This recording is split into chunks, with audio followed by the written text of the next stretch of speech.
Hindi. Wrestling is dead.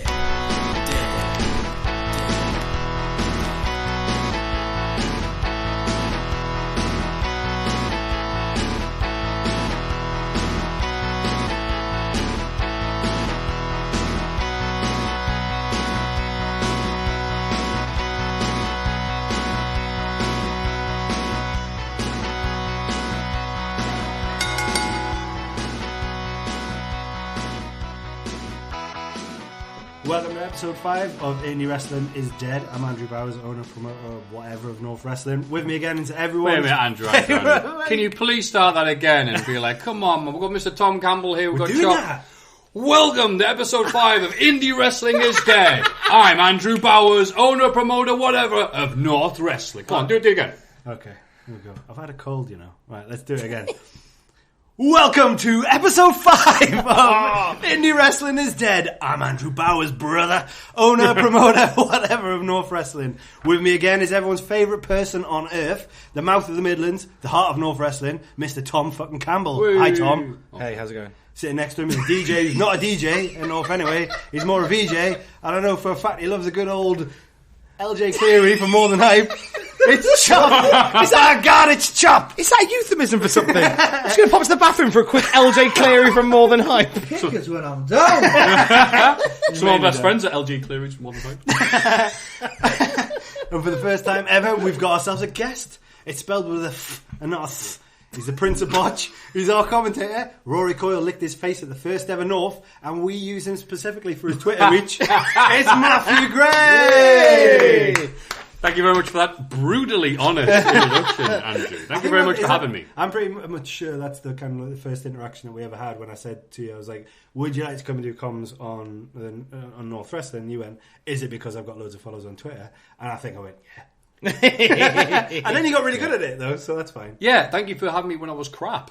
I said, no, I'll only commentate on this. It's just for that Will Ospreay match. I'm so hyped to see. I still have the bastard poster from NCL.23. Do you really? I don't know where I get it from. No, you give them out. Yeah, I think we're sure giving that's them out, right. yeah. And I still have it there. It's almost like, I won't say blackmail, but just in case Will Ospreay does like, I hate wrestlers who bait and switch or whatever, I'm like, got you fuck. We did that very well, didn't we? So what were you all being Oh, sorry, up can to? we swear on this? Because sometimes the you first can. one you swore, you You're said in the no presence swearing, of me. and then you started swearing. I know, but You then... are in the fucking presence of me. Go all out. Go all out. We don't go all out. Like, well, you can. Yeah, you can swear on this one. So what have we been up to? Back at work now, aren't we, after Christmas break? I had a lovely chat with Gregory Iron. One of my favourites. He's one of your boys, isn't he, He's old one of my Greggles? He is Big one fan of of Gregory Iron's work. Gregory Iron is an independent wrestler from the States who has cerebral palsy. Yeah. But that hasn't stopped him being a phenomenal wrestler. And he joins us on the Cultaholic podcast in a few weeks' time. No, you've got to go and listen to that. Like, it touches my heart a little bit, to be serious for a bit. My stepdaughter has mild cerebral palsy. She's never let it afflict her. She rock climbs. She's doing really well at school. She's been, fantastic.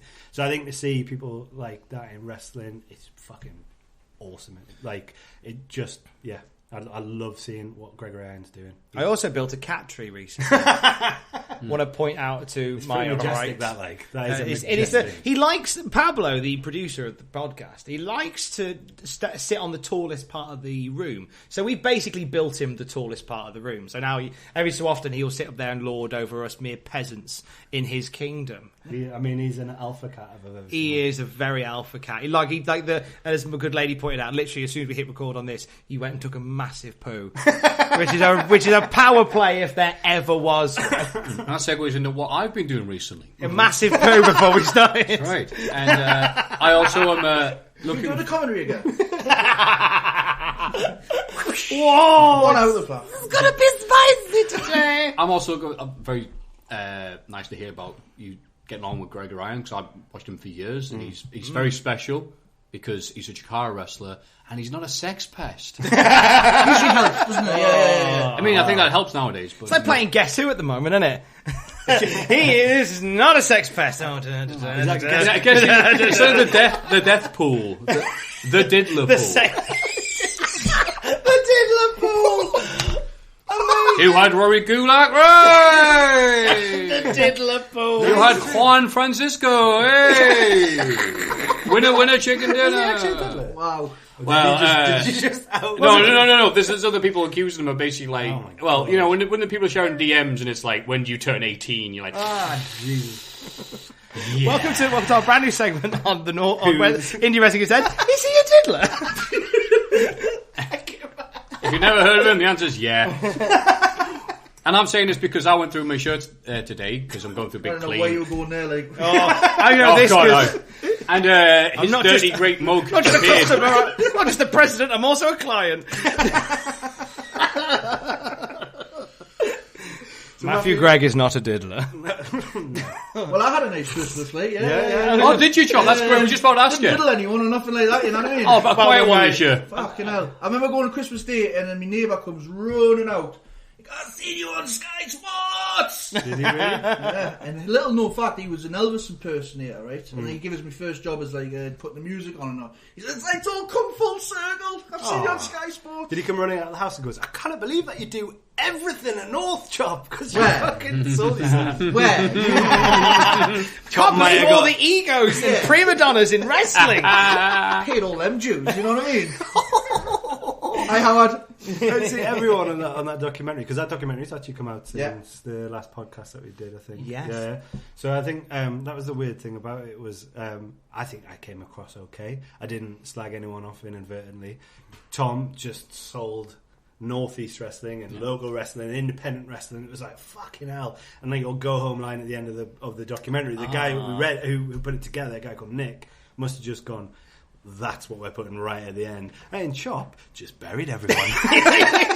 Unintentionally. Buried everyone. And it was like, oh, so what do you do here? Well, I probably, I put the show together, I write the script. Write the theme tune, sing the theme tune. I train the lads beforehand. All taken out of context. There's one extra little bit in the documentary that went out, and it's loaded with wonderful chats with some of our guys from North, which I'm really happy about. But my good lady also featured in the in the show as well. And as we watched it, we noticed that every time it cut to Alex, who was working the chop position, she had a different drink in her hand.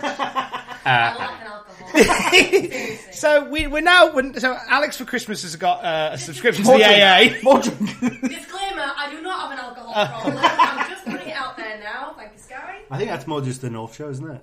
It's just what happened. No, it was just... I'm the only one. The only person. Everyone else is really professional. I like I've got. I was getting drunk backstage again. You kind of were. That's beside the point. Chop's like, loads of prima donnas, cut to a drunk lady. Walking sideways. Have I got the camera? Yeah. And they put the pictures. Anyway, and I like the fact what a great company man Chop is. He said all those things knowing that all the attention and piss takery will be out of him. And no one was, wow, Andrew Bowers looks really normal by comparison. Yeah. What a guy you are. It's all for the team, basically. He didn't fucking brush his hair, but he looks more normal than well, I was just getting changed, wasn't I? The worst thing about it as well, it was a really cold day. Obviously in December, and Newcastle's always cold. I'd worn a hat and that. So I put the hat on, and then I was like, oh yeah, I'll take my hair, brush my hair over there. I went to the guy and I was like, I push it over quite a few dry parts of my head. And what I said to the guy, I was like, how I look? And he's like, yeah, it's fine. I was like, okay, cool, yeah. Watched it back and I was like, oh, for fuck's sake. I've shown the fucking comb over immediately. I was like Bobby Charlton. Bobby Charlton, a wet and windy Old Trafford. They sat me on a stool, right? And obviously, when you sit on a stool, you slouch like that. I look like Jabba the fucking Hutt. Slouched, everything just went sideways and outwards and down. Horrible, man. Jabba, Bobby's wow, it was all-star event. So we were really happy with how it turned out. Yeah, I liked how I showed up. Not at all, because I was helping Henry do front of house. Yeah. But the Sky Sports lads came in and like, if we on the list, Sky Sports. I'm like, really, mate? Giant friggin' XLR camera. And he went, well, we don't need any, a hand stamp. They went, no, mate, you're the only people coming in with a boom mic. It's all right. But to be honest with you, in this day and age, that could have easily just been like, Mike's wrestlingblog.co. It's like, I'll do a wrestling blog. I've got 12 followers now. I thought the camera would have been a lot With an XLR, smaller. I was like, hey, mate. And I said, oh, look, it won't be that impressive. It'll probably just be a little handheld camera. You know what technology is like nowadays. Yeah. And they literally came in with this big fuck-off camera. I was like, they got that big Sky money, and they... Yeah, I think because they tried going, let's film it on our phone. It's pretty much the same quality. But no one's going to believe them that they are Mike's wrestling shenanigans. Like, all right, here's the one from the loft. But it did look really good though. It was really cool, yeah. It was a really cool thing to have. Like, it was really weird to actually be like, because obviously we still operate within like that North bubble of like everything all mainly being praised for us. We get a bit like, but we don't really get much criticism. Well, you are a wrestling company. I mean, it's half the fun, mate. Exactly. So what was nice was for that bubble to burst a little bit and to just experience all the people. This isn't a sport. Like, do you know this is fake? My favourite was the guy who went, this is just well choreographed bullshit. And I went, but you admit it's well choreographed. I was like, that's a lovely compliment. I was like, hang on, well choreographed bullshit is exactly what wrestling is. I was like, thank you, man. And then when say they go in the direction of North now because WWE's going to BT or something. Yeah. Like, we won't going to take that Sky money league. Yeah. But basically, wrestling goes WWE North, the darts. Yeah. We'd have to maybe move from the Riverside. Can you imagine if our show was on fucking Sky Sports? That would be interesting. Hey, stranger things about it. It was on Sky Sports News though. I missed it every goddamn time it was on. I think it was on twice. And I missed it each time. So I didn't see it either, so I don't know how long it went out, that little bit, if it was 3 minutes or if it was like... We did get like a bit of an upsurge in interest though, so that was all good. I think the only bit they showed was they showed a bit from the Northeast with Chop trying to jump from the ring to the stage, and mid-air it just cuts and you're flying through the space going do do do do do do. I'm surprised no one's done that. Why has no one done that yet? Because it isn't that meme-worthy. good. That is a weird... Not that good. We've got a question later on. Was what's the stupidest, dumbest thing that you've ever seen at North? I mean that. Well, there's only two really. I mean, anyway, right? Okay, we do a little advert. Quick mention for our sponsor and ally in the front line of BritRest, Grapple Clothing. I know you all like Grapple and Connor, and they do great work there, don't they? They've dropped their biggest release yet, which includes a North Grapple collaboration shirt in yellow. Chop's wearing one in black today. There'll be loads of lovely items to keep you warm this winter. The sick Grapple beanies are back in stock, baby. You'll spot Grapple clothing at the North merch stand and generally plastered all over our own social media outlets, purely because we love them so much. And guess what? Connor's given us a special discount code. You know, Chop's fuming because he just bought a whole load of Christmas presents. Has he? I thought he was just doing it like, oh, really? If it's 5%, I'm not that bothered. How much is he giving you? Use the code NORTH, NORTH, caps. You'll get 15% off. That's 15% off. 15? That's like my wages. Everywhere else only gets you 10%. So there you go. Thank you. So what's that Thank code you to Grapple again? for that. The code is NORTH. It's easy to remember. All right. Capital letters, like the company. That's right. Let's not get people who don't get and not NCL, as I've been calling the company for about 2 years of I'd commentary now. have laughed my tits off if the code was just no but in lowercase, just to piss powers off. Just with capital N, lowercase. Anyway, Maffew, it's a pleasure to have you. You're our first guest on this podcast. Oh, hopefully the first of many. Yeah, I hope so. We've got a few lined up. I think people are annoyed that you were the first one. I know there's a couple of guys out there who are raring to get in. I don't know why. Like who? We've actually, hopefully... Hulk Hogan. Tito Santana. No, he's got... Rory Gulak. Repo Man. Simon Miller. He's dead. He's going to be fucking flattered to be mentioned after Rory Gulak, isn't he? My joke to you, lads.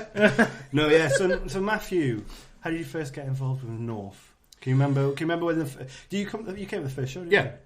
You? I think I've been to nearly all of them, but Yeah. one because I couldn't make it. But I think the only one I remember was when you were in Germany. That's right. And I can't remember how I first heard fucking just saying that reminded me. Absolute Wrestling. Mm-hmm. You know, they walked so you lot could run. Tried doing their thing, and it was. Wow, Christ! Was it the Chikara tour as well? Yeah. So we that's the bugger. So our first ever, if this is the first time I'm listening, but to go back now, North actually be going for a wrestling company. Like this is our going into our 4th year now. Yeah. So we started in 2016. that Shikara show, which we were really, really lucky. I think it was just because we put posters up and Fight Club who were coordinating the two were more than happy to kind of give us that pre-show spot. And that our first ever North wrestling match happened at that Shikara show in North Shields, and that was in May 2016, I think. That's right. It was very weird because I was there, but it was almost like, hang on, this is Absolute Wrestling's turf. Right, all right, we'll let Chikara come along and tour because they announced it as being at the Northumbria Uni, and presumably they went, wait, that's not full stop, that's a comma before those zeros. Okay. And decided to go to, the Madison Square Garden of Shields. Yes. And so it was almost, all right, well, they're renting this place out of the Absolute Wrestling's land, and then it's like, oh, here's North Wrestling doing the pre-show of the thing that's also have a Fight Club Pro post-show. I was like, who isn't in this company right now? North Wrestling who have never put on a show before. That didn't piss everyone off. Like, that was definitely not like the best way to ingratiate ourselves. Oh, I mean, the Shields Wrestling people, they're not happy unless they're miserable, so don't worry about it. True. And what was that match? It was ours. So Rory Coyle and Gammon Face. Rory Coyle and Baz Ban versus New Nation. And then Absolute put a match on after that, and it was HT Drake versus Soldier Ant, which was obviously Drew Gulak. The good one. The nice boy. Yeah. The one Mum is proud of. The one still in the will. Anyway, so that was it. So I can't remember, did we say hello then? No, I remember the first time. Oh yeah, I think it was. Yeah, it was. Because I think the first time I realised that you lived in Newcastle was the NXT, which is, I think is like a bit of a seminal moment in North East Wrestling, is when NXT came and ran the arena. Oh. Where all of a sudden everyone seemed to. Do you remember when you congregate got in them the drinks off me that night? I must have bought you about 7 or 8 pints. Because it's and he says, I've got some fucking idiot from Hawk wants to buy a pint. I tell him to go fuck himself.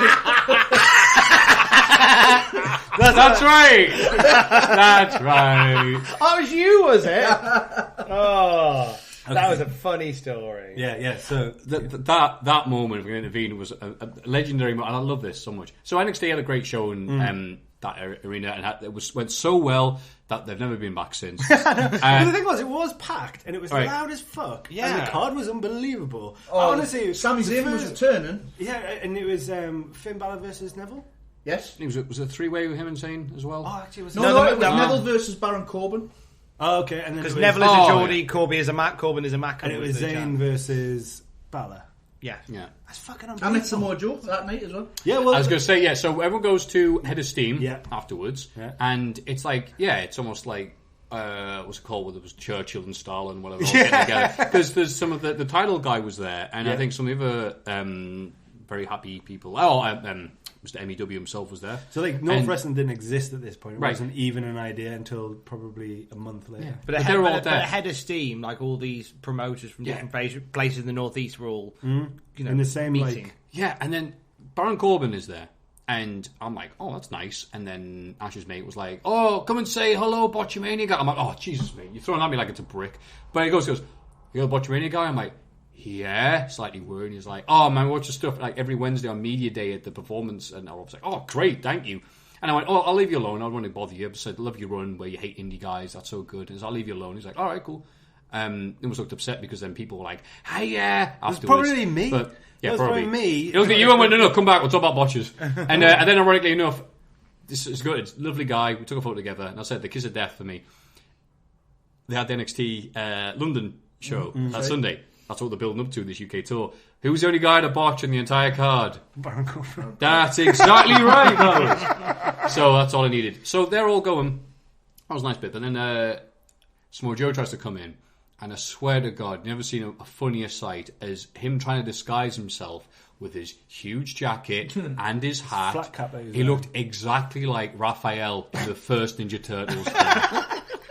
Because he's Samoan! He's only Samoan within 1,000 miles of anywhere. Like, who are you trying to disguise yourself I think I saw one in Benwell once. So right, the thing about that is I met Baron Corbin before that.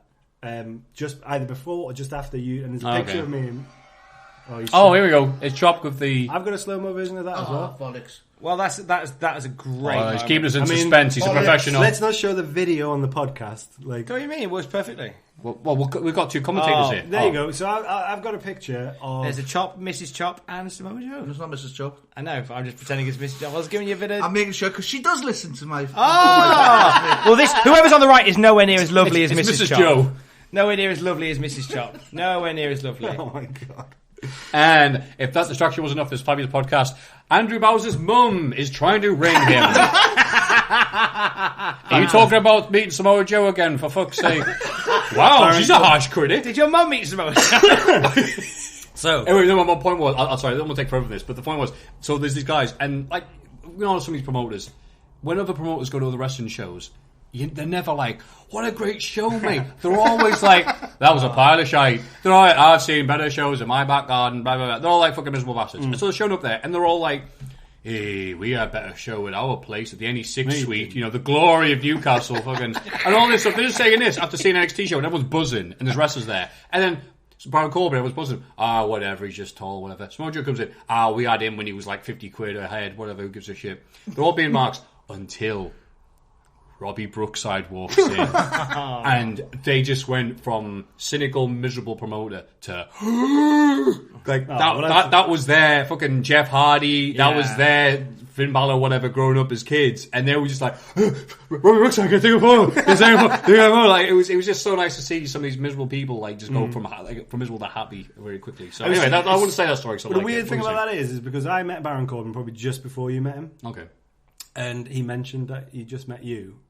He was talking about because it was exciting night that man was on. He was so lovely though because I remember him talking about how much he basically talked about indie wrestling, American indie wrestling, how much he liked it. Because I think at the time he had this like real bad rep that he was just this. I think he was an ex-football player who would come in, ex-football player, ex-boxer. Yeah, and everyone was like, "Oh, he's getting a push, but he doesn't like wrestling." So I think he was on the charm offensive a little bit, and it was weird because then he goes, "Oh, I've just met."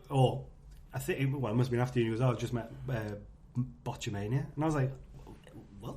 And my mate Carl goes, yeah, that's him over there. He's from Newcastle. I was like, huh? No, and that was not that giant rib guy, no. The guy looks like he's on the first draft of what a human being looks like. That one. Yeah, you're pointing right at him.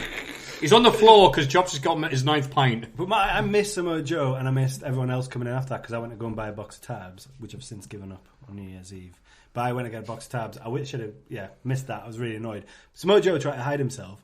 What's the point of trying to hide yourself when you've got fucking Finn Balor on one side? And I can't remember who else came in, but there was like a bunch of wrestlers and Samoa Joe's like hiding, he's pulling his collar up. It's like, go to a different bar. The announcer came in. Oh, it's his freaking name. He was the one that's on SmackDown now, wasn't he? Greg Hamilton. No, the American guy. Was the American guy? The one who does Shane McMahon's best in the world. Yeah, that's Greg Hamilton. Yeah. Is it? The best in the world. That's Greg Hamilton. Yeah, he was there. But I saw him, Googled NXT announcer. Because everyone was like, Finn Balor, Samoa Joe, Greg Hamilton. He's like, thanks, man. I was like, yay! Excellent, good name. So that was that. And then you're like, we're doing a wrestling promotion. I'm like, wow, it's buzzing. Because obviously, the weird timing of Absolute starting up, and then North starting up, and then What Culture Pro Wrestling started. It was like, great. The Northeast, Newcastle suddenly became like the rest of the UK had these shit wrestling promotions. Actually had wrestling promotions, yeah. Andrew Bowers walked into Head of Steam, saw all the promoters sat around a table, whinging about everything, and went, I want to be where the...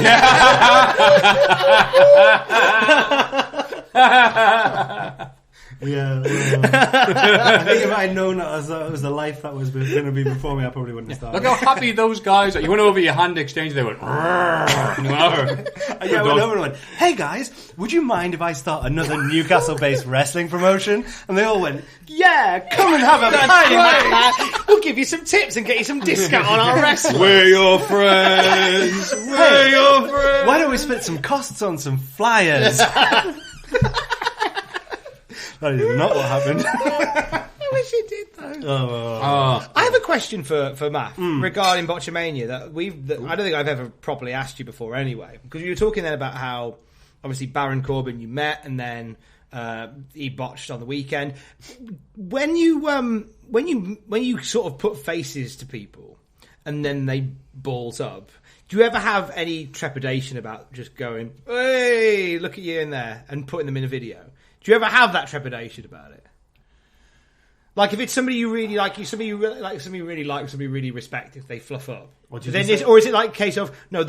My job is to the botch. To respect the botch. Respect the botch, right? Yeah, that's it. I can't play favourites. Yeah, and if they've been nice to me, they'll get it. You know, it'll be. I mean, I know there's a lot of two-faced. I'm not fucking naive here, but like, hey, hello, Botchamania person. I heartily endorse your product because I want people to think I'm cool as fuck, but I'm actually insecure as fuck because I'm a fucking wrestler. You know, I know there's a fair amount of that. I think it just depends on what it was, because if it's like, whatever, you know, it is Botchamania. And my argument to that hasn't always been, why are you watching it then? Yeah. But I have found out, I'll tell you, like, some of these wrestlers are very nice to you when you're putting their mates in and the people that they don't like, but they can't say to their face that they don't like them because it's wrestling. Right. Imagine your inbox Quickly is full of wrestlers going, going, well in, lads, sticking him in there, sticking Gulak in. Yeah, exactly. But watch how quickly they turn when you put them in. Oh, okay. And suddenly their shoes on the other foot and it's not quite as fucking funny. And I'm like, hang on a minute, you're alright with your tag team partner Davey Dickhead falling over.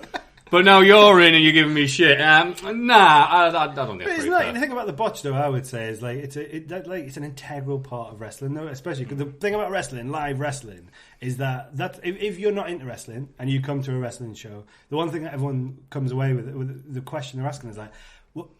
They don't know what the. This is like all ad-libbed, is it? Is this improv? Is this on the spot? Like, and then if you kind of like pull the curtain back and kind of explain how the whole thing works, they're like more impressed than if it had been rehearsed for like a week before. Yeah. So like to have a botch in that, it's almost like for music, I was like bands live if they made a little bit of a mistake because it kind of like it feels real. Like, you know, perfect bands are a bit like asinine because you can just listen to the radio, you listen to the recorded version of it. But live, if there's a little bit of a bum note, it's almost that kind of like grounding, like, oh shit, like anything can go wrong here. There's an element of camaraderie that comes with it. It's like when you're watching a live theatre show and the person that you're watching perform has forgotten one of their lines. Yeah. And like Bottom Live is always a great example of that, and how they make these wonderful secateurs. No, those are for cutting things, aren't they? Sequences about how when they forget their lines and forget their way, it's the laugh they have finding their way back again. Yeah. And the audience are in on that, and there's normally a roarous applause when they finally get it right. And that's improv, though, isn't it? It's that element of like, like anything could go on here, like anything could go wrong, like. And that's where you get like a good wrestling match. You get a kind of shit wrestling match, but you can have a brilliant wrestling match. Is that little bit of magic? But with that, you're going to get botches. I don't know. Yeah. It's shit. Hey, that was very well put. I'm going to put in 2 words. Shit happens. Has it ever got so far? And what I mean by that is, has anyone wanted to string you up and get a hold of you and say, oh, you made my fucking wrestling career look shit? Oh, I'm sure a lot of them have. Thought that at the time, but then like weeks passed, like, fuck it. Like, wait. I'm still here. My neck's still on. I'm still getting booked. I mean, Eddie Kingston was a good example of that. He was at that show, now I think about it. He was, yeah. Jesus Christ. And all come full circle. Yeah. So, and everyone's very excited whenever he's booked because I said something about, that was it. That was his third announced tour of the UK, but the first one he made. Yeah, because he was announced for the first Chikara tour when he was champion. Wasn't there. Okay. Then Tidal had their very first show. They did when they did Randalo, and it went really well, and then never went well for them ever again. Yeah. And I went, hopefully Eddie Kingston's going to be there. He hasn't been the last few fucking times he's been announced. I think that's a fair thing to say. And he went, he used to DM me every week going, I'm going to get you. And I'm like, ha. And then you get the one, I'm going to get you. Like, for what? So I think that was one of those things where he started going to the gym for that reason, didn't you? I want to look good in my obituary. So yeah, at the Chikara show, I'm talking to Dan from Absolute. It's a nice little plug there on the camera at the Absolute wrestling table, and walks down the ramp, down the little stairs, around the ring. It completely ignores the ring and is just looking at me like laser focused. I'm like, oh, he's gonna come get me, isn't he? He's a genuinely scary man. And I'm wearing, my baggy jeans that I can't remember where I bought them from, but they're in my closet, and my finest Simpsons Primark shirt, so I'm ready for it. And, and then thankfully I'm like, alright, well, let's see what happens. Play dead like a bear. And he just put me in a sleeper hold, and I was like, oh, okay, pretend to be dead, fall on the floor, and then flop and all this. And I was like, yeah, Eddie Kingston's killed him. But I'm like, okay, that was a good joke. But I think that was like when you see someone, you say something, they realise they want to lamp you, but they're like, he's funny and any, and they'll grab you, put your arm around you. Just to show you a little bit. Isn't he good? Just a bit of, there was a lot of like, you little motherfucker, you little I will murder you. I'm cuddling you, but look how tight I can go. The grip was a little bit tighter than you would normally have Look how big my hand is. It's gonna... Yeah. So, I mean, but then again, I'm like, fair enough. Eddie Kingston has been on Botchamania. Eddie Kingston has fallen on his fucking ass. And he has been on a video. And I'm going, ha ha ha. What am I going to say? No, Eddie, don't hurt me. Don't humiliate me on camera. Like, I'm the Botchamania guy. I can at least try and take it as much as possible. I mean, shit. You can see how I'm looking great as always. So the only good thing about my skin is that it's thick. So I don't mind them being bad at me. I would feel bad about them too, but give it back to us. Yeah. So he's really the only one that's really sort of messaged the...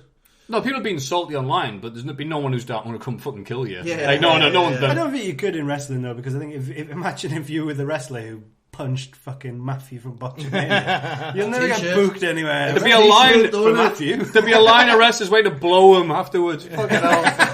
You got him! You got him! He's been compromised. USA! USA! Right, so we've got a question, which is actually for Maffew. In honour of our illustrious guest, what's your favourite botch of all time, and why is it Chop 4? That's from Jordan Swinburne. Oh, God. Jordan, moved. Jordan, away before I asked that I'm question. going to get your DMs, right, Jordan? I'm going to fucking get you. Right? I'm going to get you. So I go, Chop, no, you weren't meant to kill him. T-shirt, 'cause I'm coming. John's on the podcast 6 weeks. I knew something was up when Chop made his entrance, and he wasn't booked for the show. I knew Chop made his entrance, not through the door, but smashed through that brick wall.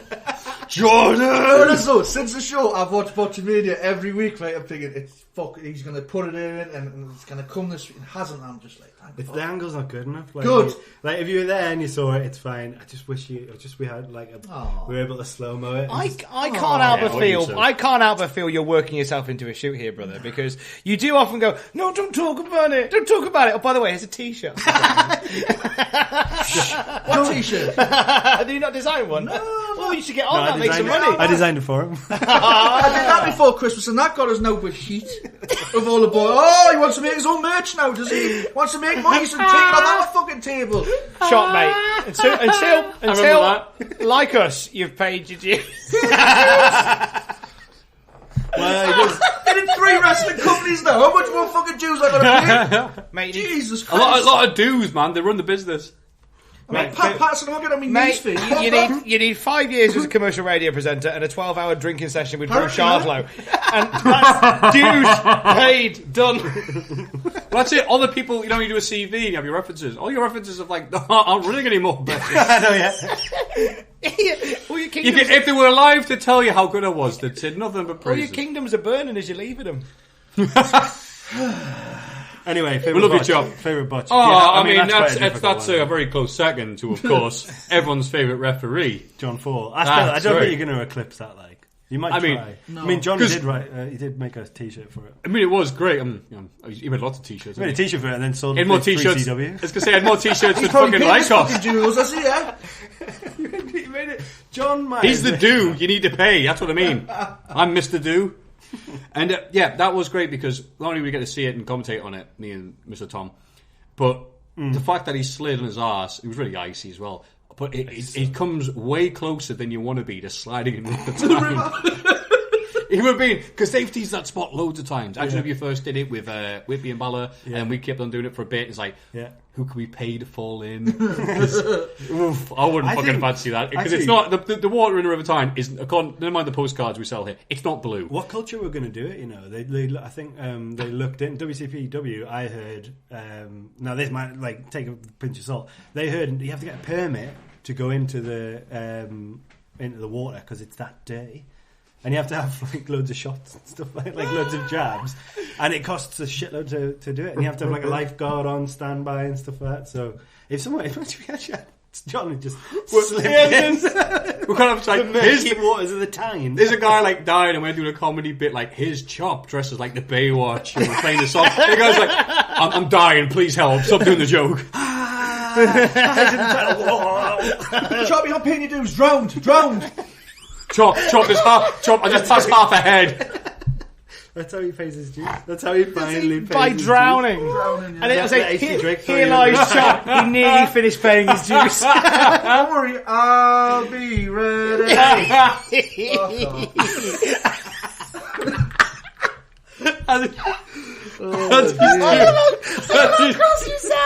As he's doing that, Walk off.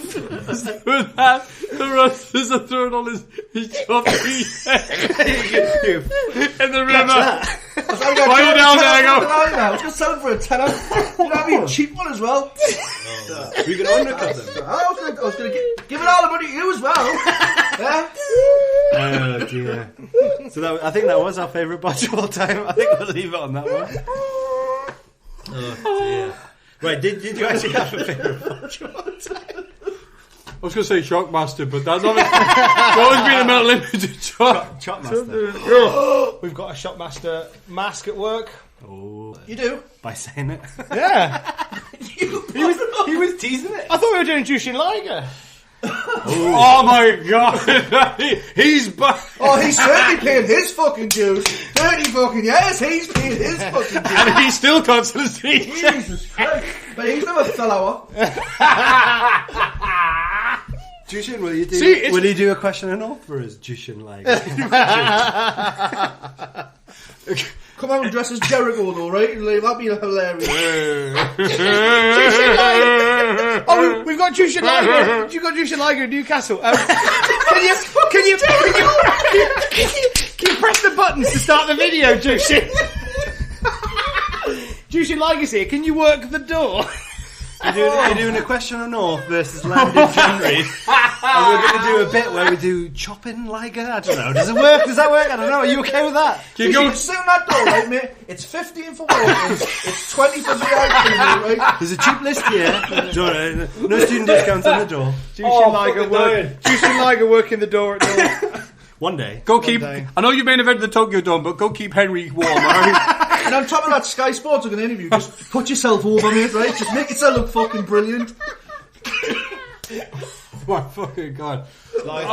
Who does Liger think? Podcast awards. This is what I get. Right, let's pull this back on track. Wait. And it's nice, actually, though, to segue to stuff. Like, yeah, Chop's going through all this because he's doing all this shit. I'm the hack behind the fucking laptop doing all this shit, making you look bad. And what did I do? Absolute Wrestling, how I got into commentary was I was talking to them at the title show, and they were talking about they had a guy who was going to do commentary, but he no-showed or something had some deal, and they were like, I went, I fancy doing it. He goes, really? He goes, yeah, and like, I'll do this and I'll retweet it for you, whatever, blah, blah, blah. And Joe was like, why don't we not go to you? Like, the amount of the guy that they had was fucking him around, and like, you want to do it, and you've got loads of Twitter followers. I was all right, mate. So I did that. The first one, I fucking ill-fated. One day we'll do an Absolute Wrestling Memorial podcast. It'll be fucking amazing. Because not to like go off topic and everything, so it'll take too long. They're going to do a 3-day bastard tournament. Shit happened with some round promoters and stuff like that, but we ended up being 60 quid I was going to get for that full weekend as well, you know. There's another page to do. I thought we were company again for that weekend. Liger, mate. Liger. We're doing a 3-day tournament. We were in Bellingham, Peterlee, Stanley. We're going to put you in a hotel in Whitley Bay with Liam Lazarus, Ridgely. We're not actually Liger. And then we're going to put you in a deep nightclub, and then, you know the lad who does the music, Chop. He's going to be the fucking resident DJ. He'll get you in free lager for now, don't worry. Like, Shots actually, of fucking whatever you slight want. change of plan. Slight change of plan, Liger. We're not going to spring for a hotel room, but can you sleep on Drew's couch for a night? Don't worry, you can stay out till 4 deep in Whitley Bay if you want. 3 o'clock. I'm working next shower, brother. Jushin,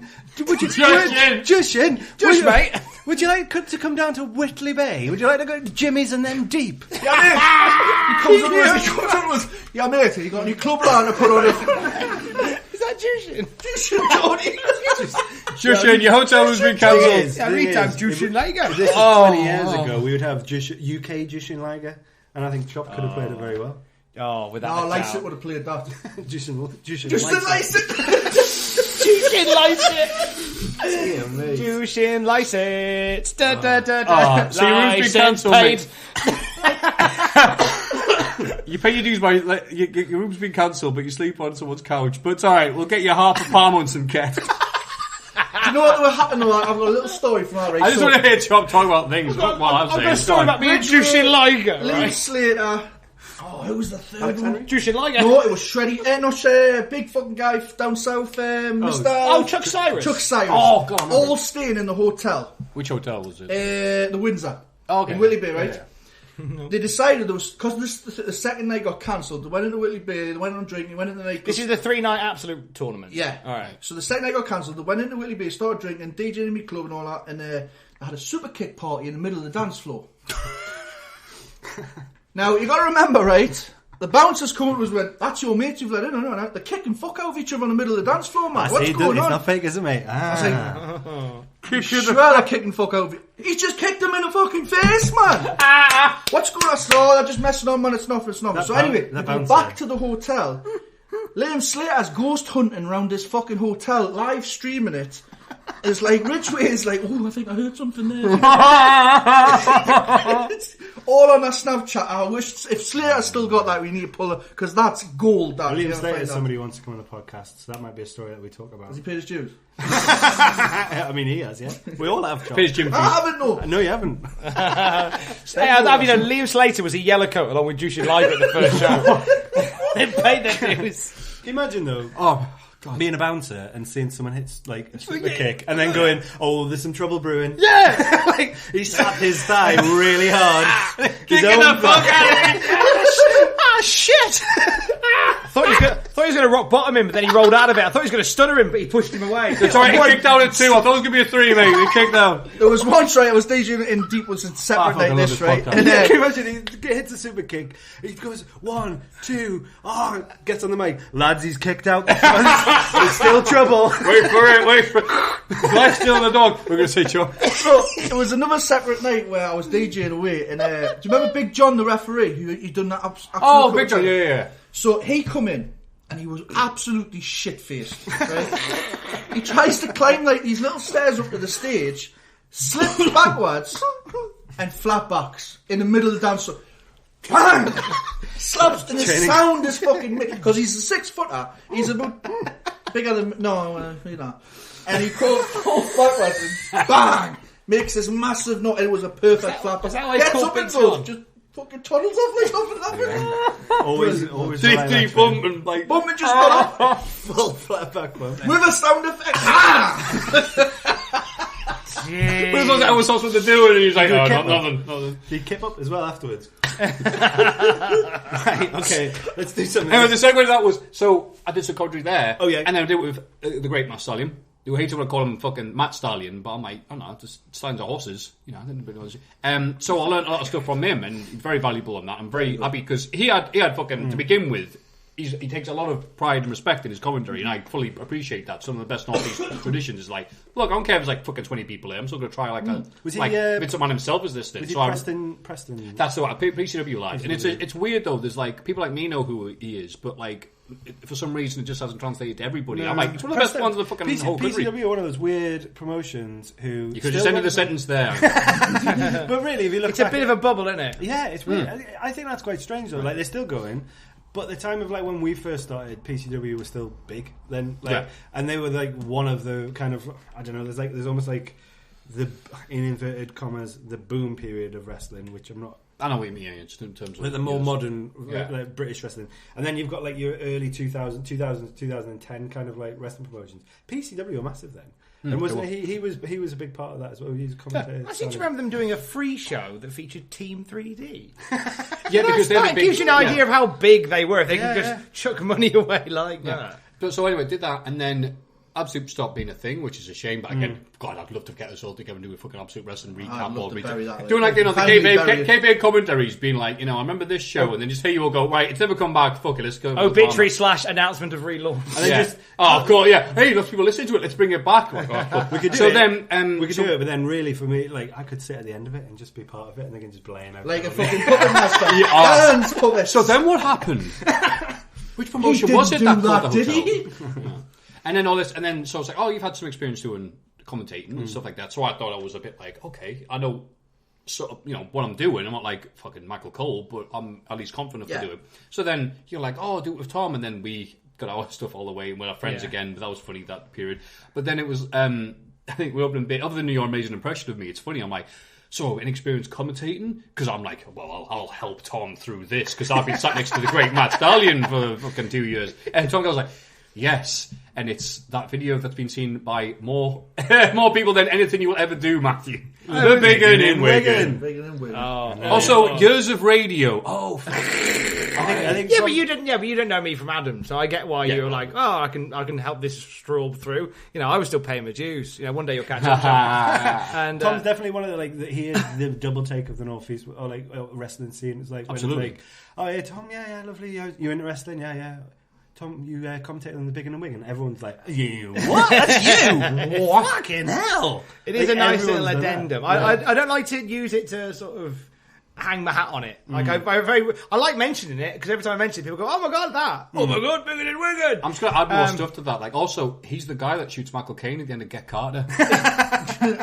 It's true, it was. Yeah. He deserved it. I never knew. And then I think was it you who approached us about doing commentary? So I think, so obviously with Absolute and North running alongside each other, it was never a rivalry because we got on. No, we got on really well. There's plenty of times that we'd sat down and met in the pub. Hence why I'm sat here. I'd go to Absolute all the time. Yeah. Like genuinely, I really, really liked it, and I thought like with us working together, it was the best thing with them doing family friendly and us doing adult. Yeah, we did they really complimented the wrestling launches were really put together, wasn't it? At the WWE 2K games in the thing. Yeah. So like Absolute. Oh god, I was HMV running that eye. And they were like, "We want to work with you." I was like, "Great, let me know." And they never got back to me. I'm like, "All right, well, I'll advanced." Yeah. Beat everybody with Pac.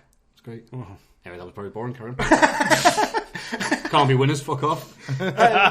And what happened after? So with Absolute, you were announcer. I was ringing announcer, yeah. And I think we kind of started chatting to each other, and I was like, right, well, I don't want to have an overlap of like just everyone. Yeah. Like you have the same set of staff, but different premises. I mean, probably in You knocked hindsight. back me 305 live, didn't you? About 20 times, didn't you? I mean, Absolute knocked me back as for anything, which is why North. So that's why North. I got these yellow T-shirts instead. I was like, what?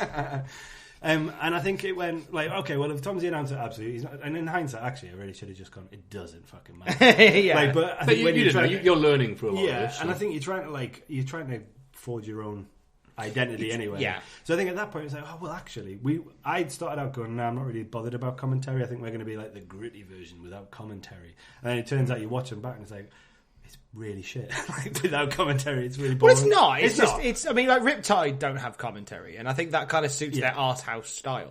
I was going to say, but I mean, obviously, they can get away with that because the cinematography and all the other stuff. Oh, the amount of extra money they're adding on that, it's like, all right, fine. Yeah, the high-end production that they put into that to be able to do that, I think for what we are, and like with the limitations that we have with the environment in which our shows are in, it wasn't working. So I was like, right, commentator, 100%, let's go with Tom. I can't remember who brought it up.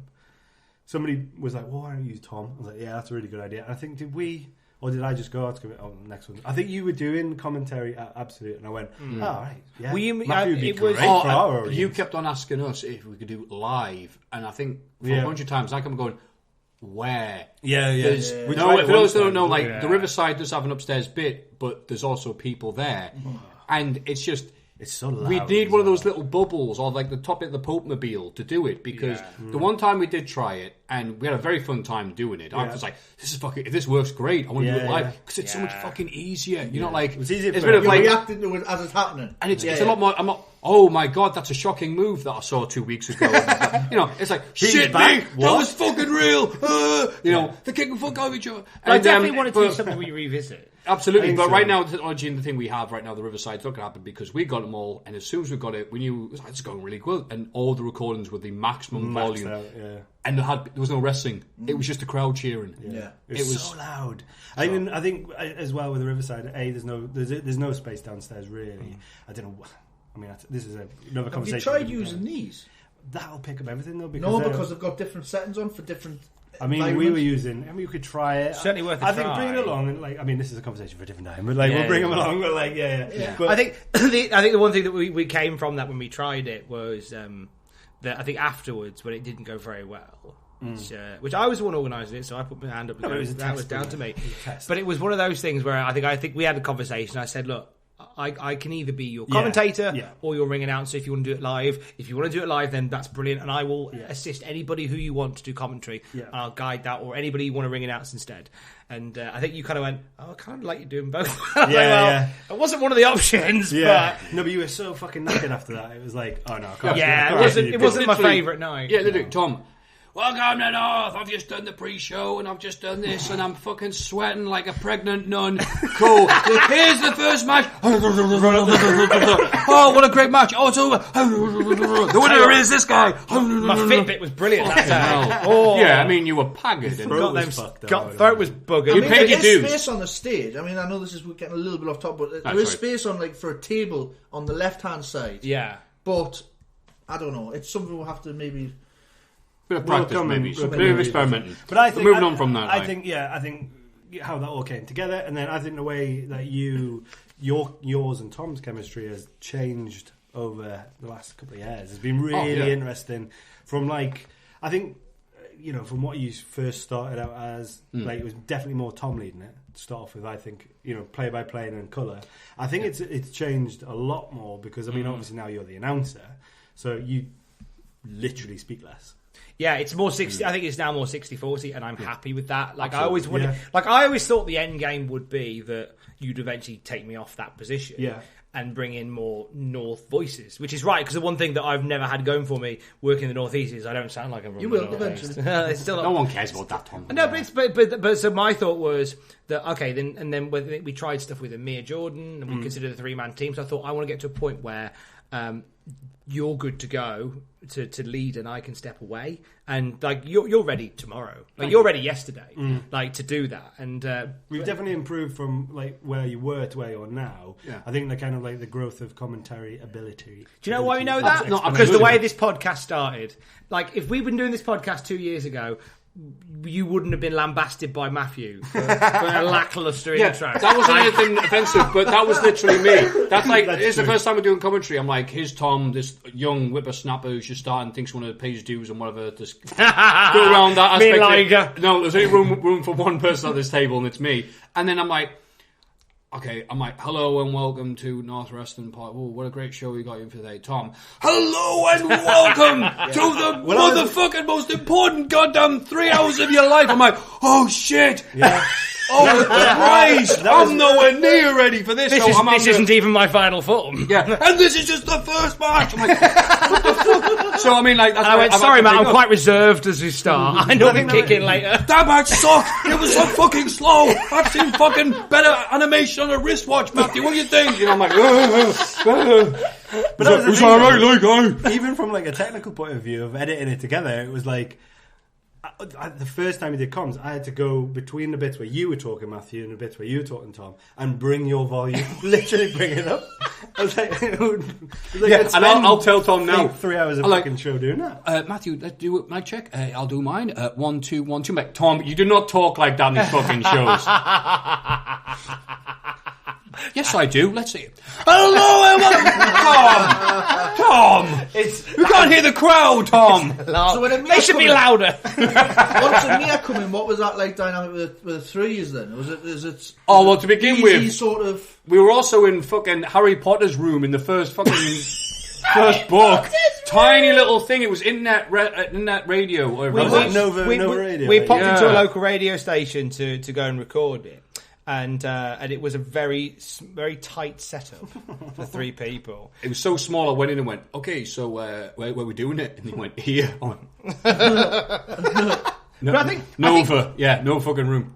Hey, but I think they were very nice, by the way. I'm sorry to insult them, but there was a 3-man team, and it was just. Is that where the Spanish commentator? That's right, yeah. Spanish announce team and they've got a busy show as well. I'm amazed they work like they got 37 presenters, I think, on Spanish announce team. Yeah, well, when there was like 8 people guests, so we all just like stand up like it was a busy bus. Yeah. Was that all a title like? It was half a title. Stop it now.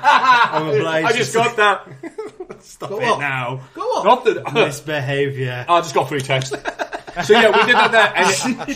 But that was funny because it was a 3-man team. Me and Tom know how each other work. I know when Tom's about to say something, shut up, and Tom's just like, okay, yeah, right, cool, give him back and forth.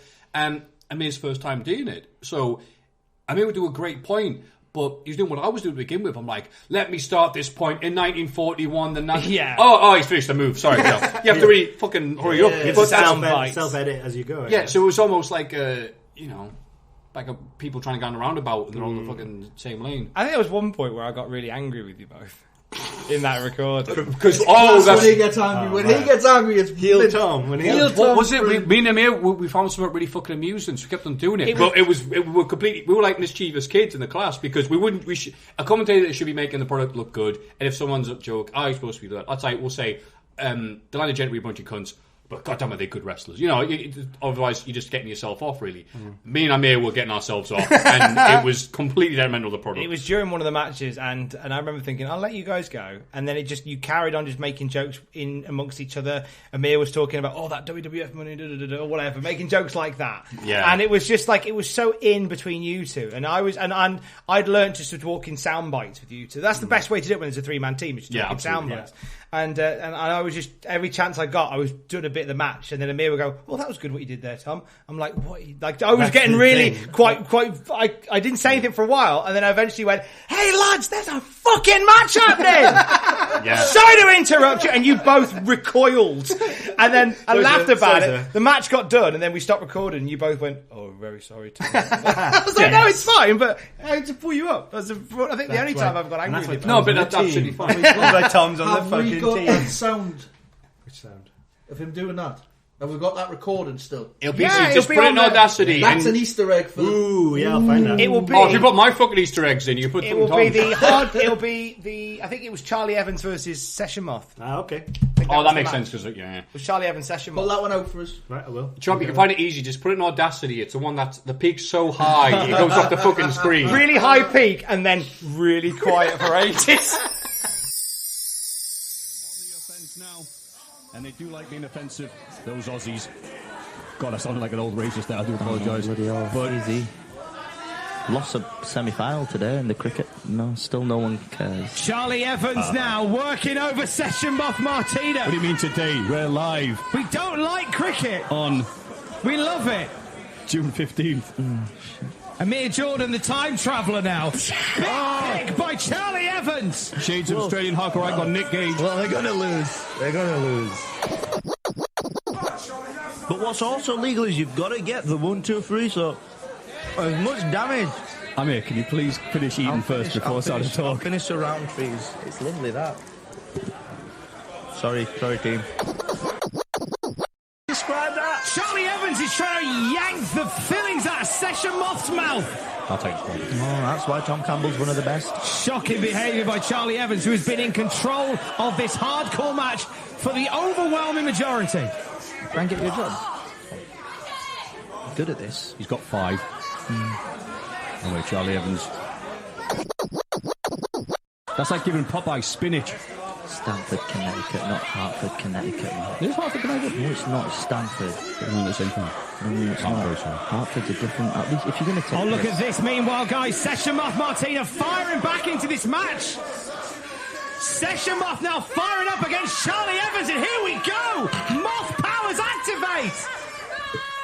I'm sorry, lads, I'm just calling a fucking match! Suplex by Session Moth Martina! Oh my gosh, he's wrestling! Oh, pissed him off! Just a 2.5 for Session Moth. You know it's serious when Session Moth starts doing moves. Even Tom Campbell's feeling it, ladies and gentlemen. All the action, boys. Forearm, big running forearm by the Session Moth. Now Charlie Evans. But that was a learning experience. And again, I thought if Amir was going to keep on doing this, we'll get good, and then Tom would do this. But I'd like to point out Amir is a great speaker. Yeah, like that's it. Like but the reason not something you can just pick up and do, as I found out. It's a different. But it's like anything, though, isn't it? It's like different skill set. Any skill that you've got, it's not. You're not. Just because you're good at talking doesn't mean you're going to be good at commentating. And then when you try and transfer that skill into that skill, you're not at the behest of some criticism. You know what I mean? Yeah, but the great thing is that you can, if you're open-minded enough to it, if you're already a good talker, you can turn that into a thing. Yeah, but you have to be pushed along the right way to get there sometimes, and I feel like you've been able to do that. If you look at all the podcasts that you do, like we call it Holic. Mm-hmm. You've done stuff with Wrestle Talk, I think, haven't you? Or... just articles. Right. They don't talk to me. It'll be a horrible podcast. How you guys doing? Scene. But then you've done panels and stuff like that as well. So your talking ability has certainly gone from confidence. Yeah, thank you. That is exactly what I have now. But you're a good chatter in everyday life, and having a chat and meeting you. First time I met you, I was like, "Oh shit, Maffew's like really." You're a conversationalist. Like you always have a good chat with I like Maffew. people. Yeah. To then turn that into something that's actually marketable, an actual skill that you can use for panels and podcasts and stuff like that, and commentary. It's taken you. I've seen your trajectory. You would actually listen to every show, and I thank you. And again, I have no one else to thank for but Mr. Tom Campbell, because fuck is he good. Yeah, and I have been brought up to his level. No, sorry, not quite his level, but you know what I mean. Rather than me turning, it's better for me to turn to Tom than Tom to turn to Maffew. Is what I'm trying to say. So. We turn to each other. We're a bit like the characters from Steven Universe. We're a bit like I thought he was going to do a Pokemon Garnet from a bit like Garnet from Steven Universe. Is there a Steven Universe reference? I don't know. No. Pause right. Steven Universe. Okay, if you get the Steven Universe reference, please tweet at @North_NCL or at Tom Campbell. Or at Andrew Emerson, put your hand down. We love you. Love you, Andy. And should we talk about about shabby stuff? Talk about the time that we had North drama, and it was all caused by me and Mr. Chris Brooks. Oh yeah, okay. So before Mr. Tom Campbell took over and completely revamped the what do we call it, pre-show? Sorry, question and answer. Yeah, thank you. Beforehand, it was me talking to wrestlers, which was really good. Like it was just. Fuck it, really. I'm glad you liked it. There's a lot of people who liked it, but I think the problem with that was there was less and less wrestlers who actually wanted to do a full Q&A before a show. Yeah, wrestlers are trained like anything else. It's not like they're being emotional bastards. It's just because it's work for them. Well, it's work not for everyone them. wants to talk like. Hey, it's a 9 a.m. shift. How you feeling? 9 a.m. Yeah. Oh, cough, and leave me I alone. think something that stopped it was when that lad shouted abuse at Jimmy Havoc. It was Jimmy Havoc and Session Moth, which was a car wreck. Because, bless them, neither could be fucked. And I love them both. But Session Moth was being in character, but I'm asking real questions. Yeah. I'm like, I know, what's your favourite food? Hey, I love, take out kebab. Woo. It's like, oof. And it was just this, I could hear the deafening silence from people like, this is not working. Yeah. Jimmy Havoc is always a cunt. But you thought, well, he likes me, he won't be a cunt to me. And it's like, oh, guess what? And yeah, I'm just giving, so what do you like? Nothing. And that was it. I'm like, fucking hell. I could have had a better thing with Puppet Jack, And the only thing that saved it actually was that fucking guy. He went, have you drank any Nuki Brune or whatever? And he went, no, I'm from like London. And some fucking guy shouted, Southern Puff or whatever. And he went, fucking what? Who fucking, don't fucking be homophobic. And crowd like, oh, and it got really fucking awkward. But then it had one of the most unintentionally funny things I've ever been a part of. The guy brought us all a Nuki Brune afterwards. And to say sorry, was like, oh, isn't that great? Like in a Rocky 4. Except we follow up with, this admit, I'm sorry, but in fairness though, my wife's from down south. It wasn't the southern bit I took offence with. Fucking awesome. So that was kind of awkward. And I'm glad that I couldn't make it one time. So you were like, fucking hell, what am I going to do? And like, Tom, have you got any ideas? And this is the thing that I've realised about myself. Tom is somebody who will bring ideas to people. I'm like, what do you want me to do? Agree with that. And maybe that's something wrong with me and stuff like that. But sometimes, I'm not. But it's another thing I'm learning from him. Because I'm going to WrestleMania this year because I decided why the fuck not.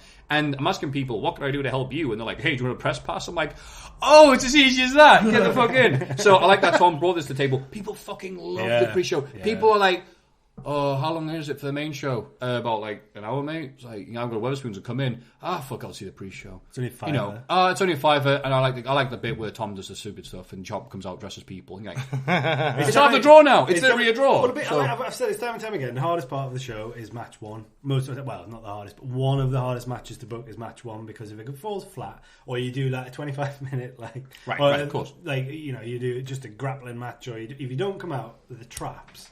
It's really difficult to get people back up again. Yeah. You're so you kind of have to come out. The booking of a card is built around the ebb and the flow of a show. One of the biggest helps to that, as I think, has been a question of North because you get people laughing. You get people. They're already warmed up. They're all warmed up in a way where it's like, I don't know whether just a match would do that because you see the match. I think I've come across as slagging off pre-show matches before. I'm not slagging it off. I just don't think it's the right way to go about a pre-show is to put a match on. But you put a match on, you get the same problem as you had on. If that match falls flat, you got an even worse problem then because people are already gone. I'm already bored with the wrestling and chances are if you were to do a pre-show match, you'd be putting young lads who's never really been in that highlighted stage. So if they might get nervous. I'm not saying who whatever, but they could get nervous. They could, There's an argument for saying you could do that as for a future talent spot, and like a warm up spot. But I don't know it helps anybody because the argument then comes like, where do these guys then get? Their chance to cut their teeth. But I hear what you're saying, but then I guess that's a problem for other promotions. Whereas North is a very different beast to other promotions in the area where they are probably more likely to go the old school method of going like, this is our opening match. Or the meet and greet where everyone sits around the ring and flogs their shirts. So it's all quite, again, it's a bit simple. I quite like the idea if you're going to do like a showcase match, you do it second. Because once you've had that big hot match to start, you can then go, right, take a picture of these guys because you're going to see them. I like it when we do that at our place and we have the first match is like sets the tone. It's like they're trying to beat that because the last obviously Jester and Kirby set the tone. And it was just if you look at that show, it went up and up and up every. I think that's what to start off with. I was like, when I first started promoting, I was like, well, you do the worst match first. Second worst match second. The third, you know what I mean? Like you're looking in your head as what's the most match I want to see. And then you go through and you actually realise the ebb and the flow exists. And like the worst thing is when you get to a main event that everyone's too tired for, or nobody's really up for. That's the hardest thing to get to. No, the worst thing you can do to start a show is have to tell people that the main draw for the show that you announced at NCL 2 months ago isn't going to be there. Or just like the one that so you announce that you're starting a promotion, and then a company that's worth about £2 million worth of turnover to say we're going to start a promotion exactly the same, doing exactly the same thing. They then have your draw 2 days before on a bigger show that everyone goes to for the same price. Then 2 days later, 1 day before your show, that big draw then turns around and says, I'm not coming today or tomorrow. Absolutely, and wasn't worth 2 million. That's the worst thing that can happen. Rad Pro, mate. Rad Pro. That's the worst thing that can happen. But and even worse when that match that he has wins like Fighting Spirit Magazine Match of the Year. Anyway, so NCL 5 happens, and at the very end of that, Coyle and Gammon both go, all right, we're going to Bassman like, all right, we're going to take on the best fucking tag team, whatever. And who is it? CCK. Woo! And the proper Brooks versus Brooks and Lagos one. And at the time, CCK were hot as fuck. Like white hot. And also for us, Sons of Ulade had gone. They'd like just all of a sudden become. Everyone's like, actually, we really fucking like them. This was the start of that because they battled the fuck out of them, and then of everybody, and then like, wait, let's see how bad we are. So I announced it, and then not want to rub salt in the wound. Like not long afterwards, Kalaka's like, I'm injured. Like, all right, fine. Well, we're going to have Rory Coyle versus Chris Brooks. Yeah. Then the day before the show, exactly after I tweet, I can remember it now. Like tweet, I've done a good job. And it came up like loads, bloop, Chris Brooks, I'm not going to be there. Ha ha ha ha. No, I'm not. It's like, oh, okay. And it was like, for fuck. Yeah. What was happening the day after? It was Progress's Dome show. Yeah. It's not a Dome, No, fucking hell, sorry. Palace, It's a Palace show, Ali Ali show. And they had a ladder match against British Strong Style. So I was like, okay. It's like, right. Look, you're right. I am not a wrestler. I've not paid my dues. I'm not set the foot in the ring. etc. But the NCL has booked you and announced you and hyped you. And there wasn't even a video or, oh, I'm hurt. I'm like, I'm sure you are hurt. You're a wrestler, mate. Wasn't even a photo of this crippling injury that prevented him from driving. And then you told me that you'd said, look, can you just do fucking Q&A or whatever? And say I'd said, like, can you just come anyway? Like, and like, we'll do something. Which, and to be fair, and I'm going to be really fair, that 4 hour there, well, it's an 8 hour round trip. It's a bit of a shitty trip to make if you've got like the biggest match of your life the next day.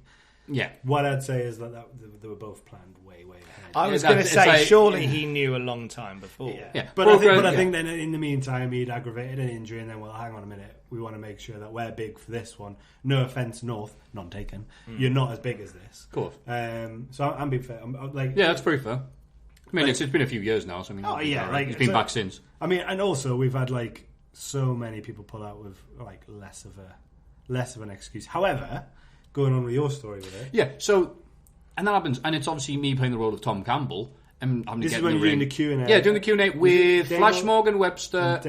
And Damien Dunn. Very nice. Oh, they're fucking lovely. For They some were reason, really good, I was really weren't they? fired up because I realised, like, sometimes I'll be there like, hello, I'm the presenter, so I want to overshadow the guys, and then the guys can't be asked. I'm like, oh, well, put on my happy face.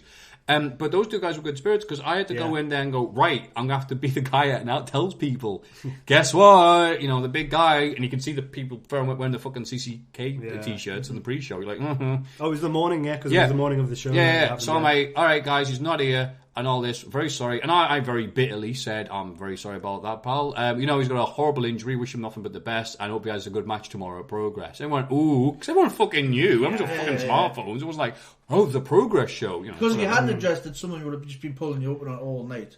Yeah. He's there tomorrow. He's there, Yeah, I'm like, we know. And I'm like, and I was looking at the perspective of, I'm working for a company. Yeah. You've advertised yourself. I don't give a fuck. Like, yeah, and the thing was, Chris Brooks has been nothing but lovely to me. And same here. So it's sucked I'm going to do it, but it's a business thing because we don't want to look like other promotions, not just in the Northeast, but in all fucking UK, that go, oh, guess what?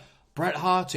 Oh, would you know what? The plane from Calgary, the fucking wings flew off. It might be dead. He was always coming, guys. Please come next month to the Bret Hart tribute show because he's obviously dead. That's why he's not here tonight. All this other shit, and it was just like, no, we're not wrong here. We value you too much. There's some loyal people there. Some people going since NCL 1 that are still going NCL 20. And like, look, we booked him and he didn't come up. Like, everyone protects themselves in wrestling. There's no getting. Again, another truth of that. So like, we knew that Progress was happening the day after. Another truth in wrestling is that promotion, wrestlers, workers, whoever in it, they have to protect themselves as well. And everyone protects themselves. I mean, that's what was happening that. So for us then to turn around, this is always the hard thing as being a promoter or a promotion, is that sometimes it's hard. You kind of either have to be quiet, which makes you look like a bit of a kind of like a wet flannel, or sometimes you turn around and go, actually, no, we don't want this to happen. Like, we know what's happening. It's fine. But we are going to mention it. Yeah. And I think that's all that was happening. There was never any problems. But then after that... But then, okay, so then, like, Damien Dunn and Flash Morgan Webster doing stuff. And I'm like, hey, how you doing, guys? Nice for you to show up. And all this other stuff. So a few jobs there. And I go... fine, I think. And then, like, they bring it up. I think, good naturedly. Like, oh, come on, it's in the business. And I know. And I went, all right, yeah. He goes, fuck it, I could try ringing him. I tried ringing him on Facebook Messenger. Oh, my God. Oh, my God, if he'd answered. He didn't answer, sorry. But that bit's not fine. But I thought, hey, how you doing, pal? Say hello to the crowd, or whatever. I'm like, what? I think that would have been funny, and, because you have to be a bit of tribalism is a weird word to use, but, like, hey, we'll do this fucking thing. Yeah, of course. And, of course. Fuck, so, after the show, I feel guilty, because Chris Brooks, other than being a lovely motherfucker every time I've seen him, my account got hacked on Twitter one time, like years before this, and he rang me and gave me 40 missed calls, because I was asleep. So I woke up and then, I was working out, 40 missed calls, fucking, run to my computer and fix it. And everything was fine. Yeah. But he did that. Now, straight away, he was at the next North show. And Chris Brooks, give me a shirt. Give me here's the money. Like, thank you. I can't thank you enough for that. Fucking, help me out there. It's very nice. So then, obviously, he's the guy I have to do that to. So I felt bad and went, fuck it, I'll tell him because I don't want someone else telling him. And via Messenger, he wasn't terribly impressed that I'd done this. And I explained why. And I was injured, I was hurt. And I went, I'm sure you are, pal, but you've done nothing. It was one tweet. Not a video. Other wrestlers have like, oh, look, I'm really sorry, pal. Here I am at the service station. I'm fucked. I'm having a Guinness pasty, whatever the season. I'm really sorry. Blah, blah, blah. Yeah, but Maffew, I think people would have understood the classic that. Maffew thing of going like, I buried you to fuck. I've told the crowd this. Like you went way over the top to what actually happened. Yeah. The Emerson crowd, they took their CCK search of like, fuck this motherfucker. We burned them. Yeah, we marched around Newcastle. So I tell him, and he wasn't very happy. And then like, I was like, well, come on, you did this, and you understand the business. I went, yeah, that's true, but I'm doing all right. And then he said, what did you say? And I told him, oh, that's fine. But and I patched things up. But obviously, he's been back since when he was part of the footage. He's a lovely chap. He's a really lovely chap. I think, But then that again, when life gives you lemons, you make fucking lemonade. So Botchamania and Rory go out, and they have a match that I don't think worked for what the story they're trying to do. But it didn't fucking matter. For the night. The crowd had decided they fucking loved the pet. Well, Rory especially. Botchamania's like, you're there. Well, that was the but they first- fucking loved them. So That then was the first time I ever seen them. But that was Was the it? first time. Yeah. That was Is that where they had a fight with each other? And they just passed the ball back and that was the birth of like Rory Coyle at that point, where it was like he had the what do you call it? Like it's for he had like dummy hand? shillelagh. Dummy hand? Oh, no, Oh, the shillelagh. Like shillelagh. No, not shillelagh. He had a thing that they used for Gaelic football. I don't know what it's called. Not Gaelic football. Like lacrosse. Nah.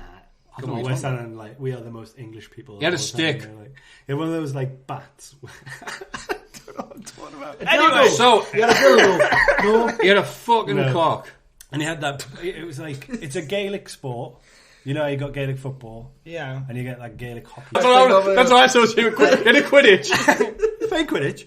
So he comes out and he makes this brilliant promo where like he kind of like puts over Sons of Ulade, puts over North, puts over CCK, kind of buries them without burying them in the way that Rory Coyle's really good at kind of like keeping everything within house. And in character, right. And then I think it was like it went to like, oh well, me and my brother, we had to play together, and then he turns around and like rolls the ball over to Baz Ban, like hits him on his heel. Baz Ban turns around, and like everyone was like, oh, what? And then they just go and light up on each other and like start fighting. And like Maffew was saying, it made no fucking sense. Yeah. Like, well, it did. They made it. It made In sense the pocket to me. of that show, that day, and that time. If you'd hyped it up to be like, oh, it's going to be Baz Ban versus Rory Coyle, why? Because they're like the almost dominant tag team at the minute. Yeah. But what happened was they fought against each other because it was like, fuck it, we used to do this when we were kids in Ireland. And they beat the shit out of each other. Yes, they Yeah, once it got started, it was fine. It was a very long bit. There was a lot of talking in that show, I remember. I think maybe to fill up the gaps. But the important thing is, that happened. What happens next time? Well, it's all right. It's another upcoming Progress tag team that aren't booked for a Progress show next time. Sweet Jesus. And what happened? Well, because CCK weren't fucking there last time, and they had that match and said all this stuff, and Rory Coyle can, talk till the cows come home. They wrestle Sweet Jesus. Sweet Jesus, beloved everywhere. Yeah. Everyone fucking loves him. Here at North Wrestling. Boo! Fuck you, Jesus! Boo! And Pastor at the time, Pastor William Eager, massive fucking faces, came out and they were like, I was like, just be careful because I think they are getting a bit of like popularity now. But because of that match, we don't think we'd seen it until that was it. Cross up your arse. Yeah, mental. Like it was mental. We had Chuck Mambo on. Happy accidents. When I say that. The rise and Rory because Chris Brooks did show up. Yeah, well, exactly, and I think that's why. Thanks, Chris Brooks. I love you. I'm sorry, man. We had Chuck Mambo on Desert Island Graps last week. That was nice, fun. And we talked about that match. Oh, did you? We did, because I was intrigued to get like his perspective on it. Yeah, yeah. And he was gutted about it because he was like, there was a concern like, oh, is this me done doing this? And he said his one regret is they didn't sort of call an audible. Mate, they took the mick out of me because I said, I was like, oh, we should have called an audible. And then for the rest of the night, they were like, hey, let's call an audible. But even he has since said, but even he has said that we should have just read the room and changed the matchup more than we did. Yeah. But I thought they kind of but they kind of got through it. They got through it. Chuck's been back since. Oh yeah. It's Chuck's one of them. It was just such a nice guy. It was caught in a bit of what was becoming a tidal wave of Coyle. Yeah. Yeah. And which nobody really saw that happening. As well. No, that was and good on you amazing. for seizing that opportunity and keeping at it, because and again, I remember speaking to you, but NCL had been in Botchamania before that, and it was that wonderful mixed tiger match of April Davids, Roy Johnson, Session Moth and Sexsmith. Yeah, which absolutely deserved to be. It was, and God bless you trying to cut from that weird camera angle you used to have, like the JFK fucking grassy knoll camera. That was Dan literally Fitz like... took over for a week or something. That Not was, Dan. Oh. No, Lysa, sorry. Dan Lysa took over for a week. Dan Fitch can't get a shoe in on this. That way. that angle though was literally like a £10 Amazon camera like tripod, like on a £10. chair. It didn't. It looked like a fiver at most. So that anyway. My point is that, and it went in, and then NCL's doing well, so we take this out of this. The scramble match happened, and I'm glad though because, like Andrew, you should. You're not one to rest upon your laurels and all this, but you do learn from your mistakes. Yeah. Because that had more rules than fucking Sabutio. It was. Can you remember off the top of your head? Can you remember what the rules were? For that No, I think I've wiped a lot Chop, of you that were there. out. Can you remember how that scrum match was? That one, no, it was 8 Good lad. He was full of prima Just a load donnas. of people coming in the ring. I think when we commentated, I think we stopped halfway through and went, hang on, let's just think about how we're going to... Yeah, we did. The next bit, because we want to make sure, okay, let's make it... So it's like, well, It's like an 8-man scramble these match. are the rules. It's an 8-man scramble match. I think there was like there was in the second scramble match that we did, which was, as you might have saw, much Far superior. much more simple. Staggered entrances, and it was basically the last person left wins type thing. Oh no, the last person who got a pin. We'll see. And then, but the way that we did the finish was, it was supposed to be Screwface and Rampage have a double pin. I can't wait. Motherfucker, really? That was your original plan? And then it went into like extra time, basically. I'm so glad. You know what? No one would have could have been. I'm glad we got what we got then. What we got was a pint of piss. I've had stomach flu all week and I've not sweat as much as. I mean, okay, I'm sorry, but then I asked. The point was, I said I edited it and got it already, and you're like, can you please not put that in? I'm like, oh, fine. Oh yeah, what did you for the scramble? Oh yeah, for the scramble. You know when you're like, fuck, you put the, Session Mob Scramble, whatever the fuck that was supposed to be tag matching. That's fine. They're not going to be back. But everyone will Session Mob. But the highlight, the lightning in the rough was like Rory Coyle won, and no one gave a fuck how he did it. It was like, yay, he's a champ. Yeah. So there's a lesson to be learned there. If you want to have a show where you're not going to get on Botchamania, book the lad who makes Botchamania as a commentary and just say, let's not pay you more if you don't put me. Well, yeah. Well, that's it. I mean, I employ him, so like. I mean, it'd be good if I come in to work to do commentary, and Tom's like, "Oh, you've been replaced," and I went, "Why?" 7 minutes 30 seconds into Botchamania 936. That's what I did get. Would you put yourself in Botchamania? I should do at this point, Only but I'm not the because- heart to listen to me back on commentary. Only because I'm thinking of the time that we were calling a Lost Boys match, and for a good 5 minutes, I didn't pick up on it. You were calling Fraser Thomas Fraser Porter. Insert Who used to- audio Oh clip. my god! who used to Fraser work- Porter was the fucking the work experience kid from Culaholic with clean the toilets. Yeah, shit no. And I heard, and you carried on. What? Have you got Yeah, that? it'll be on there. Oh, well, I'll find that. Insert Definitely find that. audio clip now. Enjoy, folks. Yeah, I'll definitely fucking add that in. Watching Damon Moser for the very first time, and he knows he's got under the skin of Fraser Thomas, so he's taking his sweet time.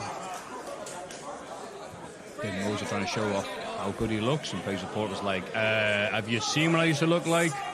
He ain't heavy, he's Fraser Porter. Fraser Thomas.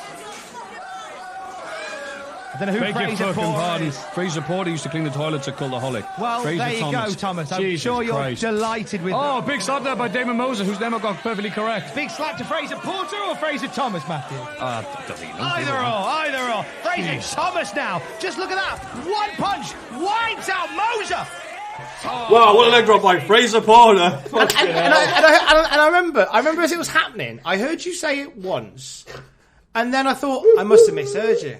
And then you said it again, and I thought I've got to bring this to your attention somehow. But we're mid-record, so I'm just going to go Fraser Thomas. I think I overpronounced and Fraser Thomas now. Fraser, surname Thomas. And then in true math style, you went you vocalised and went, "Oh, I've been calling him Porter." Whereas, like, I wasn't gonna tell you to call yourself out on it. So next time anyone that's at the show sees Fraser Thomas, you've got to all call him Porter. Fraser, Nickname him Porter. No, just Porter. Porter, mate. Have you seen Fraser Porter? And you can anytime you're in a Whitley Bay nightclub in the toilet. that lad's selling you, lollipops and fragrance. Yeah. Tell him how good his match was when he was in the Lost Boys. Fucking hell. Right. So yeah, it's not as good as Absolute Wrestling had some clangers though. But like that was my fucking Microphones going missing. FCW. Oh what? Oh, that was Absolute when they used to have microphones going missing and Mr. Heel Tom come out of that. Remember that time the microphone went missing? Was that Absolute? Absolute. Tom's had a couple of... I've had a couple of times where the mics have gone... It was during the YouTube thing and we had to have the microphones. Yeah. And they went missing before you went out to do the main event. That was it. We couldn't find... That was it. I think I just spoke for the diaphragm, didn't I? On that one. Whoa. I just talked from the diaphragm. I wasn't very happy. I was glad it wasn't me. That was a shambles. I reminds me of being in a band when I was about 14 years old. We couldn't afford microphones, so the lead singer shouted into a bin. No. It was in someone's garage. No. I mean, we kind of... What, did you hold it like that? Like just being held sick? it. It was just going like... Oh, do you... You know how you want to do it live? Like, sure, I've got visions of you with bins over your head, like, we can't hear nothing coming in here. We've got the sound perfect, yeah. He was about a girl. Anywhere you want About a girl by Nirvana. I think it might have even been raped me by Nirvana. Shouting in a bin. Where were you last night? I was at a concert. The guy was shouting "rape me" into a Did bin. the Leeds Festival in the end though, so they come out in the wash. Did he sing it in the humble bin? Startings. No, I wish that could be nice. Oh, he's in the big leagues now. You played Leeds Festival? I did, yeah. How much you get for that? I mean, it was the inside stage. We got like free VIP tickets for the whole You got a weekend. hot dog, basically. We got really fucking baked don't know. the day before. I played one festival, I got 50 quid, I thought that was shit. But I'm... More than you get paid at North. Why would you say that? Why the owner of North? Well, he just said Fucking buried himself. Are you trying to get me shot now? The boys are like, whoa, he gets paid as well. Start paying your dues. My money! Pay your dues, lad. Pay your dues. Right. Okay, we're going to move on from that. Yeah, my point was, I'll very quickly say this. Absolute Wrestling, there was some howlers, including one time that still haunts me, it was Wanky Whiplash as well. So I'm like, fuck, he's been around for since the fucking dinosaurs. And he was such a pro. And he hit him and he was like, wow, he's doing a good job of keeping him, have a brain freeze, horizontal. Vertical, the other one. Fucking idiot. Right. We've got a couple of questions I think we might come to... We'll do a little... We could quickly do that stable one really quickly. All right, yeah, okay. This might be something that we're gonna ask. There's a question asked by Pablo Bonzo on Twitter that I really liked. I think Pablo does that horror. He does a horror. Pablo's House of Horror Vault thing. Vault of Horror, Vault Doom. Yes, Rory Coyle's been on that. That's a good fit for Rory doing that show with old Pablo. So, not to be confused with executive producer Pablo. Or the other one, Pablo Mellons, who loves 1992 WWF and nothing else. Who's this man? Can I be his friend? No, enough talk. Is Mellons his birth name? No. Okay. If you could make a fantasy stable consisting of any wrestlers from any time period, who would you choose and what would you call them? The only condition is that the stable gimmick chosen has to link to the wrestlers you've chosen. So for example, like the Brood are all vampires, right? So I thought if we were to just chuck this at us, that's like a really broad question. That's going to take us a long time. And we'll do a theme every episode, yeah? So we might revisit this next week because actually I put this out to Twitter and on our Discord channel, and we actually got some really good suggestions of gimmicks to tie the stable together. So I want us to choose one of these gimmicks, right? And then we're going to go through each one of us and choose a wrestler, one wrestler to be in the stable. So stable suggestions were fat blokes, proper blokes, shaggers, a militant stable, rednecks, a stable of guys who will do for me. What do you mean? I You'll do for me. It's just like, is it like going straight in my basket? I know, yeah, it could work out. It was like, oh, you'll do for me. You'll do for me. Is that three? As I said in the car, you know, at the end, when I was a single lad. At the end of the night, when you're drunk, mortal drunk, at the end of the club, you're going, yeah, you'll do for me. So that's what I thought you meant. So a stable of dregs. Well, that's what I mean. Yeah. Well, you know, like cheesy chips. OS Doug they have their boys in that. Is it the boys? They call it like. They call themselves the lads. No, but it's a boy stable, sorry. Yeah, they're boy stable, so they'll have like kind of, but the unwritten rule is that they're kind of mediocre. Oh, so like they're They haven't won a a bit like, world title. or they're anything good like but that. crap. So like Bulldog would That's be Undercard in dudes. ours. Yeah. British Bulldog would be in ours. That's how I kind of read that. Then you British got Bulldog 99, by the way. Oh yeah. Sorry. the Black Trunk Brigade. Nice. And then an alliterative, so H.H. Hulk Hogan. Ooh. So what do you reckon? What do we choose? Shaggers. Shaggers. Should we go for Shag? So Yeah. a stable of Shaggers. So you have the stable of Shaggers. Who had a reputation of being a stable of I mean, shaggers. I'm going to go with... No, let's keep real life reputations out of this because No, I'm not talking about... Actually, aye. I mean, like, we can't... You look at them and think they're a shagger. Yeah. Because obviously there was obviously Keep real life out of stories this. about CM Punk and Edge being complete shaggers backstage. Oh, there's also evidence everyone knows about. Oh, I thought we could keep this You know what local. I mean? All right, yeah, CM Punk. Fuck No, it. you can choose anyone and everyone. All right. Dead, alive. Chop, do you want to go first? CM Punk.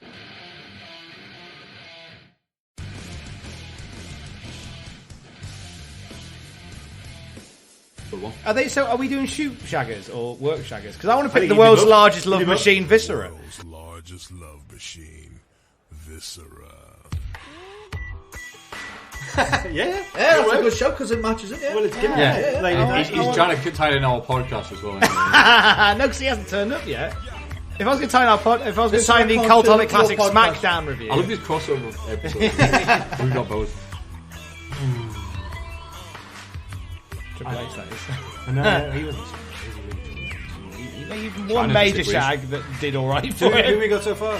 Punk. Punk. Viscera. Viscera, world's largest love machine. Oh, while you're Viscera. thinking then, mine's going to be Trent Seven.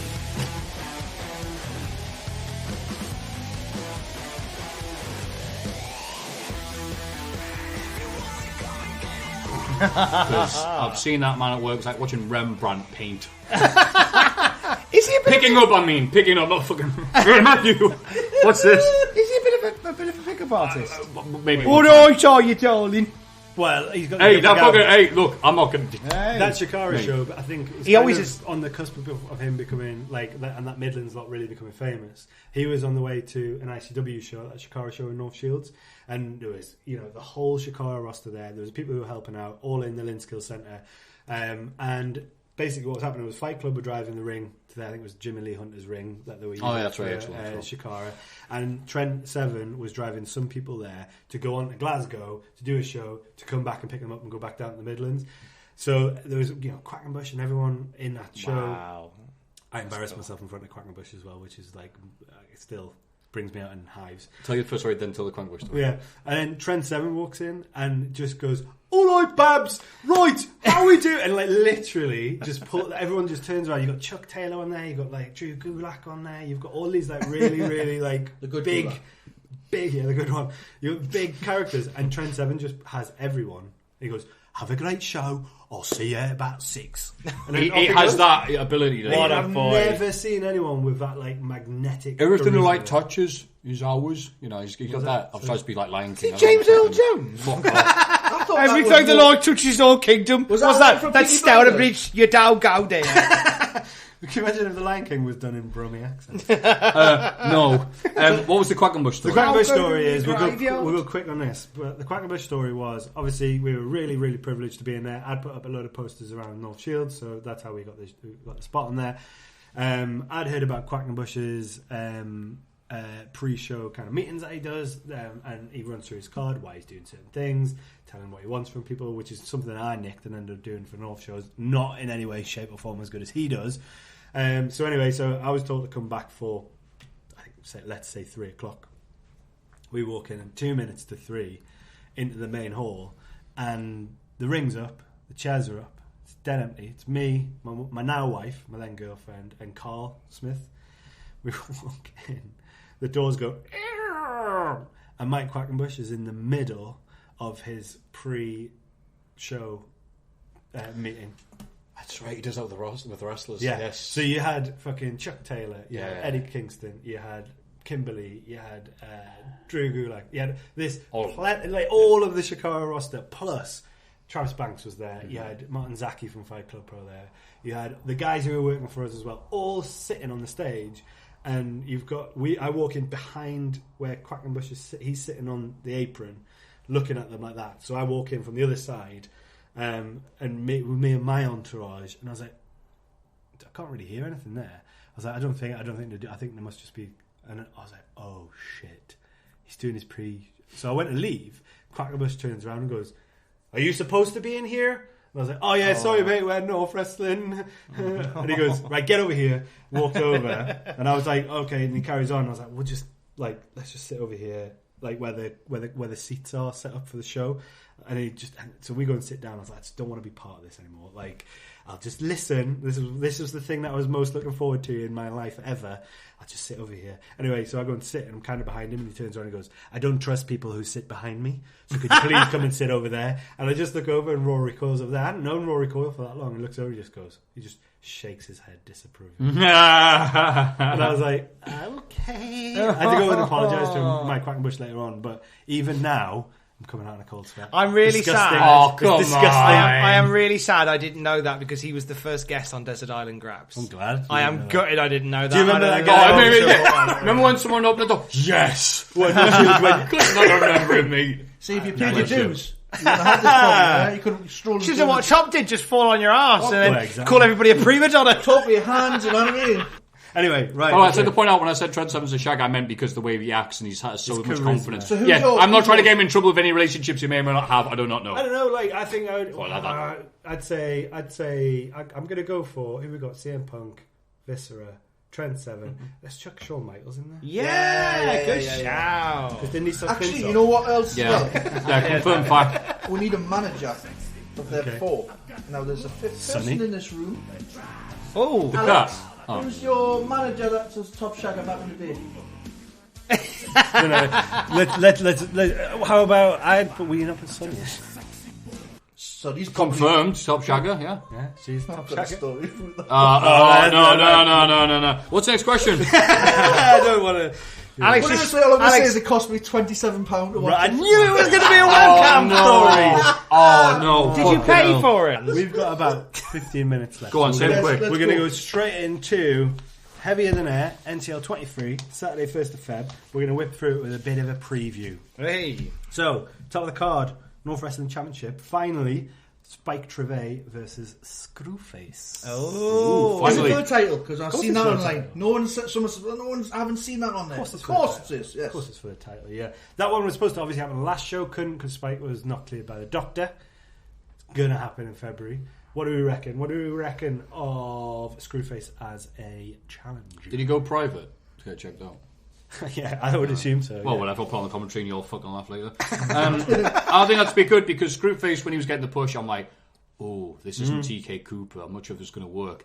And then he batted everybody. I'm like, right, I'll give you the shot. And every shot, and it was just like, oh, there we go. As long as it's against Spike Trivet, Yeah. it's all right. I think that's the thing. I think with Screwface, we mentioned this before, is like he kind of floundered a little bit. Yeah, for a bit. His in-ring stuff's always been great. Like he's a really good wrestler, but you know, as I think we've talked about many times, and many other podcasts have talked about it, is like that is only a mere tip of the iceberg. The actual wrestling ability. I know that you have to be a good wrestler, but to get to that next level, it's character, isn't it? It's connection with the fans. And I think somehow he's managed to get to that point now. I think where Screwface looks like a genuine challenger that people are going to back. Agreed. I'm a big fan of this match setup. I like it. Yeah. It's two very different walks of life Yeah. smashing each other. I think Screwface is going to throw Spike Trivet around the riverside, which would be lovely to see. Yeah. But I be shenanigans, no doubt. I think so. I like it. Yeah, I like it. Next matchup, this is a big one. We mentioned him already before. So Yeah, it's a shame I won't get to see Spike Trivet versus Screwface because I'll be dead following. This will be the one that Maffew goes and stands at the merch stand for. I On the reckon. toilet. Make sure you're out of sight. Wear your best Simpsons t-shirt, mate. This well, at the time of recording, this hasn't gone out as an announcement, but it will be on by now. Eddie Kingston versus that was really ham-fisted, I know, wasn't it? go on. You got this. Eddie Kingston versus Rory Coyle. Jesus Christ. He hasn't actually been mentioned as an option. Good. Like, yeah, That's nice. which I'm really happy with. If you look at that, I think that's a dream match. My God, they're Yeah. going to batter each other. Eddie Kingston's like a dream booking for me anyway. Like, Eddie Kingston's one of my favourite wrestlers of all time. Did you ever see yourself after you interrupted like the Chikara Quacking speech, like I'm not going to tell him that. I'm going to get Eddie Kingston booked on my show. It's got nothing to do with Chikara. Not at all. How great is that? No way. So to be able to bring him to like the Riverside for my promotion, like, and I've mentioned how I used to play like Extreme Warfare and stuff like that back in the day. Eddie Kingston was always my fucking champion. Yeah. So like, it's fantastic to have him there. I've been going back through his promos on YouTube. Probably up there in like the best promos. Him and maybe like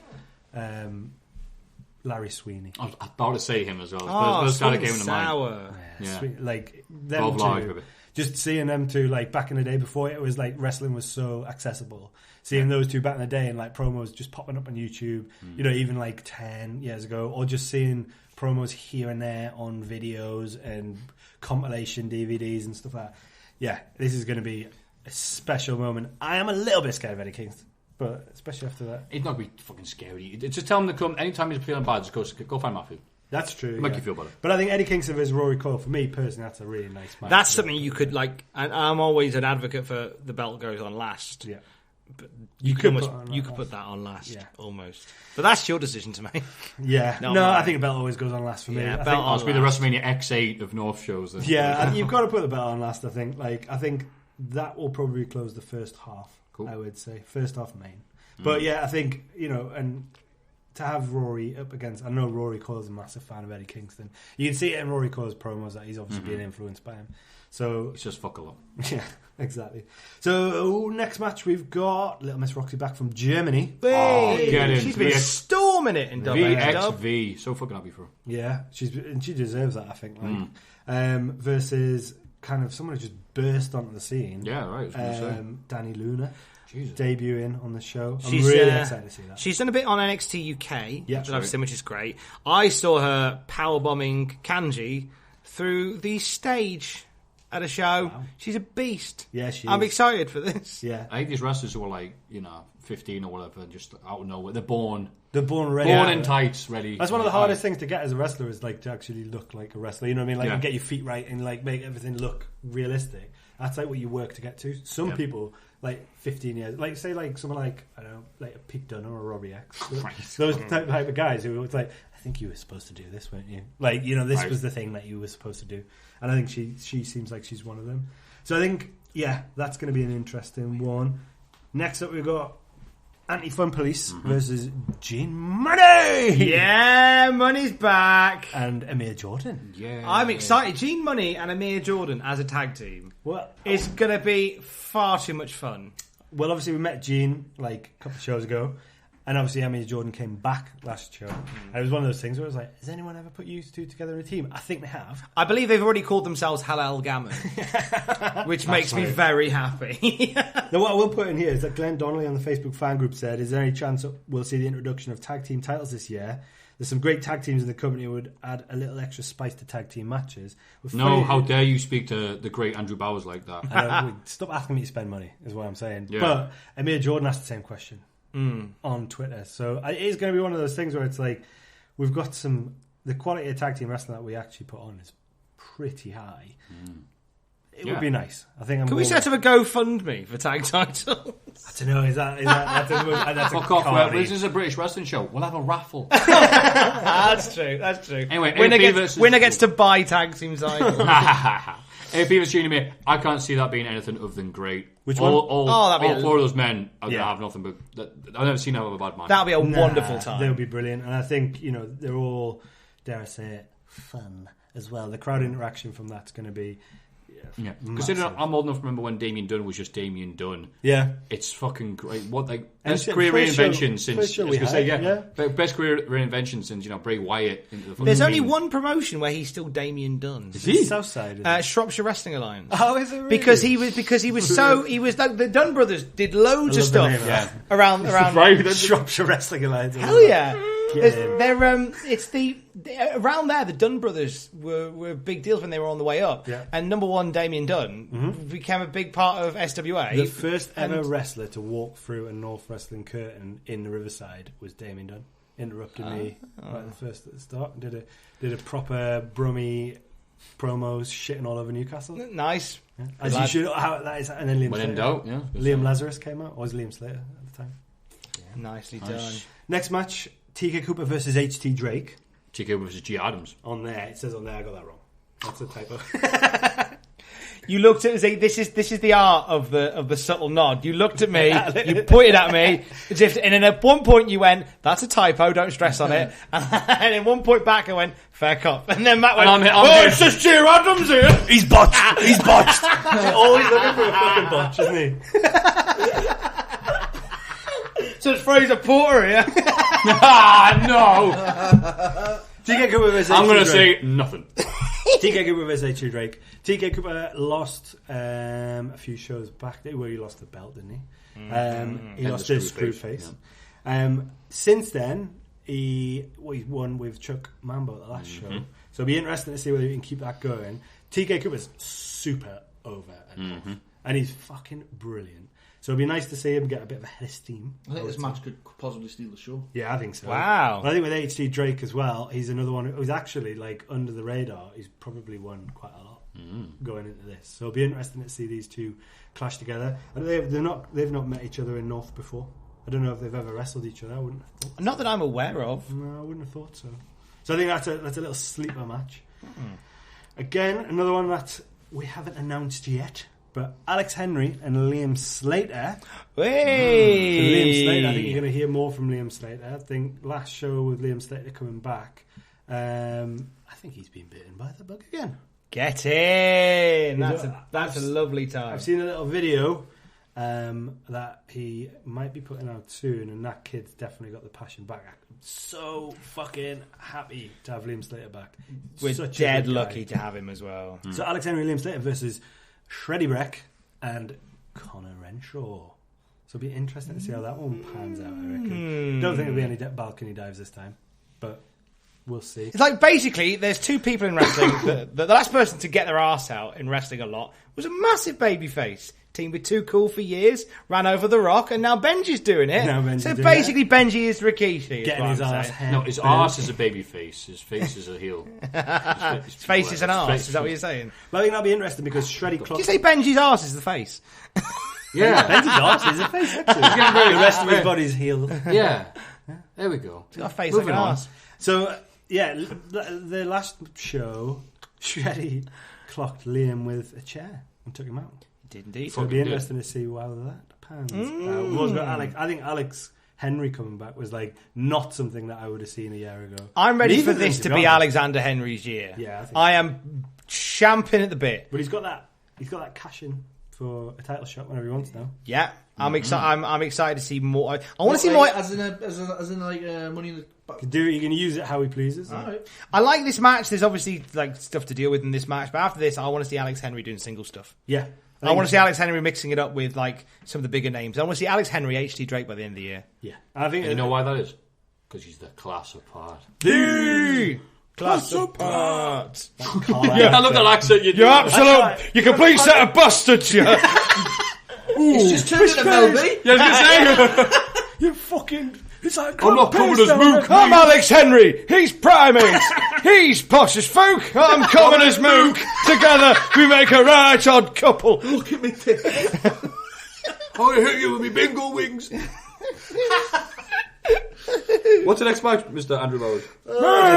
Next match is Gia Adams versus Fraser Thomas. Porter.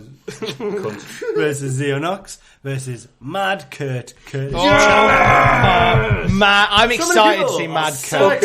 I love that motherfucker so much. So many people are excited to see him. He's been one of those. It's nice to have somebody who you've not used for a while, who's also interested. I was going to say one of the nice things, one of the best things to do as a wrestling promoter is use people who really want to wrestle for you, rather than people who are not bothered. I think we were talking about commentary before when you got picked up by Absolute and Drew turned around and said like, "Oh, he wants to do it. He's got a following. Yeah. Why don't we get Maffew to do it?" Yeah, that's the thing with wrestling. And I think Mad Kurt wanted to. He'd been in touch before. Let me call him Mad Kurt. people have requested him as well, so it's been one of those nice little like things to pull out and go, let's have him debut. And it's also good for me and Tom because we go, wow, look at so many wrestlers want to come to North. And it's like the proving grounds. Yeah. They couldn't even find Newcastle on a map a few years ago. Now they know exactly where to go. Yeah. The Riverside. It's like, it's nice that with Newcastle, especially with Defiant gone, I think as well. Like we're one of the ones who are at the the only place to wrestle in Newcastle, really, for certain type of wrestling. Yeah. I'd say for like a cool fucking adult one. Yeah. For an adult one, there isn't any. ICW stopped. Define popped the clogs and realised we're not going to lose 6 figures every fucking show. The rest of them are pretty family friendly. Also, the rest of them are family friendly. So like for an adult oriented kind of like zeitgeist, wrestling zeitgeist, wrestling Twitter loved character. Yeah. We're probably one of the only places to come in Newcastle. Yeah. So it's nice to be able to do it. Xeonox is wrestling. There's Shreddy. There's Connor. Sting like a Benji. Is that something? There's some shenanigans, no doubt, kicking around with that. We don't know. We'll have to go to the pre-show at Riverside to find out. Landed gentry lads. You never know. You never know, do you? You never know. Never know. I mean, I am intrigued to see Zio in singles action. You don't see enough of Zio in singles. But I think that's one of those things, isn't it, where it's sometimes you see them dicking about so much and using their tag team and their stable, all 4 of them to bend the rules so much. Sometimes it's nice just to pick one of them out and go, you're in a singles match. See how you fare. Someone's going to punch you in the face. Absolutely. And Zio Knox was at my mate's stag do on the weekend, so let's see how vertical he is. You should horizontal? Vertical? You just serve these up. Take your rod out of the water, mate. What have I done for you to mock me? My mistakes. Jason Ferguson asked on the Facebook fan group, what match are you looking forward to most? Has anyone got one? I already said that Taku Cooper, HT one for me. I look at Anti-Fun Police, G Money and Amir Jordan. I'm a massive G Money fan. And the more G Money we see in North in 2020, the better. I agree with that. More of this boy, please. I'm not saying this to lick your ass, but all of them, because fucking hell, it's easy to forget. Like, this is North Wrestling, Newcastle upon Tyne, all this stuff. It's like that. Look at that fucking guy. Yeah, this is the wrestling show that's happening just outside that window. Yeah, basically. Like, the last show was a very crisp. Like we joked and said, "Oh, you brought Christmas early," but and you look at this show, it's not far away from. That's how it's always really. When's this quiet come down show we're gonna get? Like, fuck. I know. Maybe we should try and start making some money rather than just breaking even. That would be nice. But don't forget, you can subscribe to North Wrestling On Demand over at northwrestling.pivotshare.com for only $3.99 a month. What's that in pound sterling? It's like $3.27 or something. Oh, fucking not nothing. Something like that. Pack of tabs. Featuring past North shows. And no, it's not. Tabs. Tabs like 11 quid. Cut ticket. I think that was $3.25. Sorry. It's very cheap. You can't. It's not even a pint anymore, is it? It's a pint of very bitter in a Weatherspoons. Yeah. It's a pint of Rudders in Weatherspoons. Get North Wrestling On Demand. It's the same price as a pint of Rudders in Weatherspoons. For a pint of Put Rudders. on a t-shirt. You can have one. You get one free. But you say that, but what else do you get with that subscription? You get past North shows. Yep. And select shows from Joey Ryan's Bar Wrestling and White Wolf Wrestling. Oh, White Wolf Wrestling. They're Spanish, they are, but luckily it's in English, so fuck off. And will these podcasts be on there? No, they're not. Why not? These are free, mate. These are free to get. You can get these. This is free. I'm on it, so it has to be free, innit? Fucking hell. This quality content is free. Hey, the Drew and Dan and me one would be fucking like 15 quid in a city. The same price as Sonny. I'm selling that to what's the You Shoot guy? Do that. Absolute Wrestling. Rob Feinstein. Which wrestler is it, Dick? If you had asking Drew, we need to look at these drugs. We just do so. Everybody. Right, running out of time. Questions. Right, these are going to be Quick quick fire questions from Jamie P on Twitter. What's the dumbest thing that happened on a North show? Are you getting employed by it? Shit. Chop fall. Oh, what do you reckon, Alex? Chop fall! That's good. I'm going to say the end of the scramble match. Yeah, I'd say cans on a pole as well. Danny O'Doherty versus Martina. That was fucking great, It though. was great. Dumb good or dumb dumb? Done both. Dumb good. That was dumb good. Dumb good. Fletcher and Al Phantasmo going into slow motion. Yeah. And the entire Riverside. that was great, To the that. point with a guy at the bar ordering a pint in slow motion. Oh yeah, that was fucking. That's And the then money. There's one guy in the crowd as well who goes like, and it's weird the shot that you get. You just see this guy's head, and he just goes, "You can do it," just as they go in the slow mo. Oh, I know. Dumbest thing happened on an That off was show. dumb. Oh, I know. This is under my crawl. The end of year awards, the Northies, and were brilliant. The Nothing dumb fucking about that. the fucking fans voting for that Mark Haskins Spike Trevay match as the winner. When there was Davis versus Davis versus Istria. Yeah, But they were some of the best matches I saw live last year. I was like, oh, it was a good match. I was like, whatever. Spike Trevay wins. All that. It was Who the so fuck weird. are these fans? And Hulk Hogan won Wrestler of the Year in PWI multiple times, lest we forget. Hey, Rory Coyle got Can't believe PWI that. 500 though. He did indeed. Remember that? That's one of my... That's right. That's one of the things I'll chalk up as... My funniest thing about that was the year when everyone all got on Twitter and was like, PWI shit anyway. It's like, fuck off. Yeah. We'd all love to be a PWI. Yeah, I hate when people say stuff. Well, I mean, Rory Coyle was North Wrestling and Defiant champion for a hot 2 weeks, and bastard MEW wouldn't put their fucking title on. I know, yeah. So it would have completely scuppered their booking plans. Like, who gives a fuck? I was so excited he was going to win the Geordie Triple Crown. That was it. You weekend. mean Owen Masawa? Yeah, he was going to be Owen Masawa, the Geordie Triple Crown champion. Fucking good. Anyway, I did say to Dan we should have put it Geordie Triple just Crown. shoot on HT3. So we got another... Break his leg. Break his leg for 50 grand. We've got another question here. Who do you want to book to wrestle John Cena or not? And that was from Heel Tom Campbell on Twitter. No, it says... Is there a heel Tom Campbell? No, the answer, it's meant to be, who do you want to book to wrestle, John Cena or not? We always get at least one person going, who do you want to book in North? I know, yeah. People we like, shut up, boring. The people I book. Yeah. I thought you'd do it. You may have noticed the pattern here is the people that booked on North are people that Andrew Bowers likes. That isn't an accident. Is there any way that You run your company your way. Maybe it's not the best thing for you to say on a podcast, or do we like to book that? Because maybe some wrestlers would be like, you creep. Why don't you ask me instead? I know, well... So actually, the people who don't have the position to do so, like Chop, who would you book realistically? Oh, fuck, I think that's funny. Do you know who I'd have? Go on. Guido. Good one. I think he would fit in mint at North. Yeah. Do you reckon? Yeah, I think he'd be brilliant. Honestly, I'm a 50-50 on it. I think it's either it'd be brilliant or it would like maybe fall flat. I think it would probably be brilliant. Do you think so? I think it's like a male session moth. I don't think he's ever fucking fallen flat. No, I don't think it would fall flat. I've mentioned on this podcast before, as we spoke about him before, Chuck Cyrus. I think he'd be mint. Oh, that's a good one. What was that lad called that had the seagull gimmick at Absolute Man? Sandy Beach. Sandy Beach would be good. He's been brought up before. I don't know. What happened to him? Yeah, I know. It wasn't even his gimmick. It wasn't even a seagull. remember because someone turned up with a big fucking giant seagull in the front Sorry. row. No, because on the on his match graphic, on his Tron, it had seagulls. That was it. Because his name was Sandy Beach. So everybody chanted amazing. seagull at him. He's going to shit all over you. Yeah. Crowd loved it. And now he's... Sandy Beach. But he was hilarious as well, though, wasn't he? He was funny, He was yeah. fucking brilliant. Oh my days. Those are two good picks. Okay, so a is question very here good. from Chris Hughes on Instagram.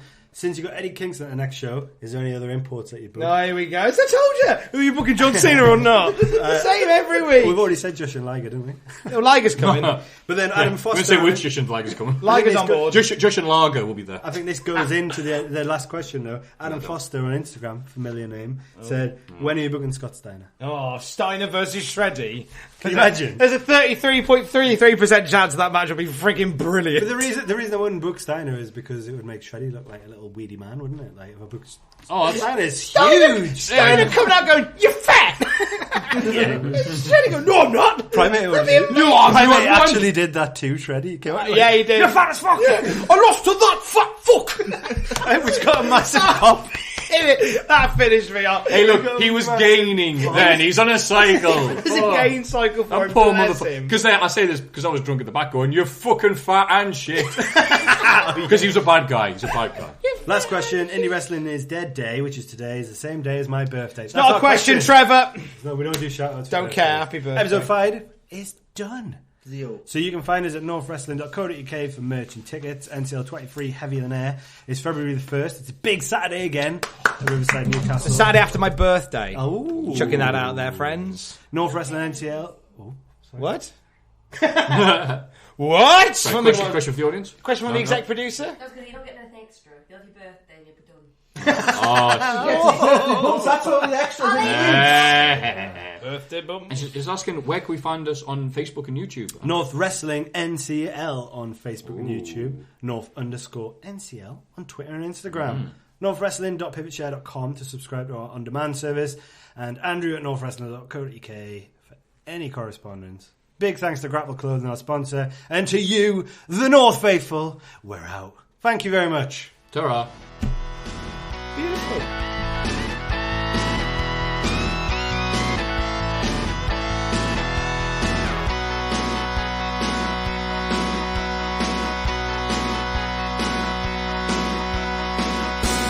Very quick thing to get this out of the way. I swear to God, I told you about the podcast thing, and I remember you saying, "Oh, that was Pablo's fault because he edited it." Yeah, he did. Yeah, I did, yeah. Pablo edited. Pablo Mellon. Yeah. There was only one. No, Pablo the cat. Oh, is that was what you meant? We could have had him going for a while. Why did you speak to Pablo Mellon? I walked past Pablo about 3 nights ago. Out. And I went, hey, how you doing, Pablo? By the way, I got a bone to pick with you. You put that thing in the podcast. And he went, which podcast? My podcast. I went, what? Oh, no, not that one. Not the one that no one listens to. The one people actually listen to. You know, the one, blah, blah, blah. He went, I've no idea what you're talking about. It was the David Starr thing. What? Did you edit that? I went, no. I've no idea. What? North what? I went, he edited oh. No. I was editing all his ideas. No, that's fine, but again, I've looked more foolish after this than like during the podcast. Because you got more worried about it, and then your reaction from it has been worse. Mate, Pablo looked like he was ready to shit himself, because I was only joking around, but you know what the fuck I was on about, so he may have thought I was like on drugs or something, so I was just like... It's alright though. I'm already recording. You know how you do this when you do your commentary and you record it? I'm already recording. That's fine. This is an Easter egg fine. already. Oh, good, because Pablo might listen to this. Go, Pablo, I'm really sorry about the misunderstanding. Pablo, do you forgive him? There's a cat called Pablo, right? And there's also somebody in the Northeast wrestling scene called Pablo. There's also a guy who's asking us a question called Pablo. What did I do? Pablo's There's no way to different Pablo. Yeah. Oh, is it really? Oh, okay. Pablo Bonzo. Pablo, yes, his surname. Bonzo. Pablo tweeted in and he says, what's with the lack of cats on your show? Yeah. Hashtag feed me. Hashtag cats matter. That Pablo hashtag cat lives matter. Think like a cat's booked Hashtag 9 lives matter. Oh! Come on.